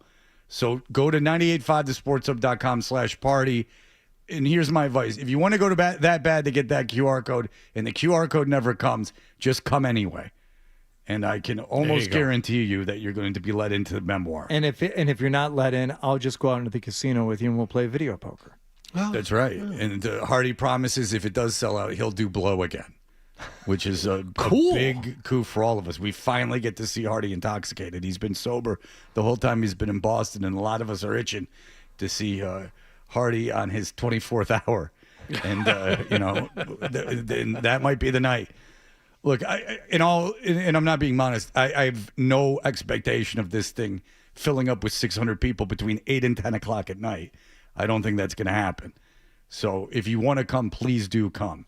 This is a party. It's not an event. It's not a concert performance or a stand-up routine. It's a party. So come to the party. You're invited to the party. Everyone's invited to the party. What I don't want to have happen is people thinking that they're not going to get in, not showing up, and then having 100 people there. That would be a little embarrassing. Just for my own pride, I'm telling you to come. If you want to, come and hang out. You can stay until 2 o'clock in the morning. They got DJs and everything else. We're responsible for the entertainment kind of until 10. And then from then on, there's many, many things to do. All right, we'll be back in just a moment. Sports Hub. We're Toucher and Hardy. Scott Zolak's here. I'll turn on your microphone if you would like. You can turn it off if you want, but it's on. All right. What's going on, Hardy? What have we not got into today? Maybe we should ask Zoe this, seeing how he knows Tom Brady the best out of all of us. How do you feel about Tom Brady appearing at FanFest, number one, coming out of the coffin, rising from the dead, and then his seeming very believable on-stage fight with one of the Paul brothers. Yeah, that slap to the face, that was really real. Man. That's great stuff for Tom Brady. I had people texting me like, hey, is this thing real? Why would he do that? And I'm like, no, he's taking the money and he's entering WWE like Gronkowski did. Yeah, and this goes to their podcast. This is all for money. Yeah, we were going to go to Fanatics. It's a whole situation. The guy that owns Fanatics is a big billionaire. He's with tight the with white, Rubin, Michael Rubin. Yeah. Michael Rubin. We've had him on the show before, and they pay guys a lot of money. And like my son really wanted to go, and I bought tickets, but then we couldn't go, because he's in Atlanta. But the thing with everything now is wrestling, like WWE wrestling, WWF style, like doing those like hits before. Like, everything is wrestling now. Everything is this contrived fake nonsense. It's like Pat McAfee, babe. Exactly. Yeah, like it's everyone's doing like a shoot or whatever the hell they called it. Like Piper's Pit. Wow, like it's right? everyone's doing a character. Oh, there he is. Oh, I'm in this. Is this from Fanatics? Yes. I thought Tom this was Brady. wrestling. Party's running. I saw it. Okay. He's taking all the money he can get. Yeah, I know, but I get going to Fanatics. Like, I understand that, and there's nothing wrong with it. Why does he need it? Well, no, but why are you putting on a little show? Like, just people, you go to Fanatics. You know what he did last year? Because he's got that card business that's national now, and it's doing Card Vault, which is great. He signed footballs, threw them into the audience, and stood up there and like sat up there and got asked questions and answered them, which I would imagine, and tell me if I'm wrong, because I might be, but I would imagine 99% of the audience would prefer that to some kind of wrestling shoot where he goes up there and gets fake slapped. You know what I'm saying? Like, what? I don't understand what's going on. I have no clue. What? There's like no authenticity. Like no one. I can't. Well, I can tell you this: if everyone's putting on an act, and that's the way people are doing things now, you want advice to a young broadcaster? Be the antithesis of that. And I can almost assure you, and this I think I do know. I don't know anything about baseball or anything else. This I think I do know. We talk about baseball all the time. How to get into radio career or broadcasting career in any form that you want. And my advice, if you were Isaac or one of my kids, would be to be as authentic as possible. Don't buy into the whole wrestling thing. because it ain't gonna last. But they got Brady out there during the World Cup promo stuff. He was doing a Q&A with Messi and like Abramovich or somebody. It's like he as a commentator. Yeah, but he's doing all this stuff where it's like, I think it's all beneath him.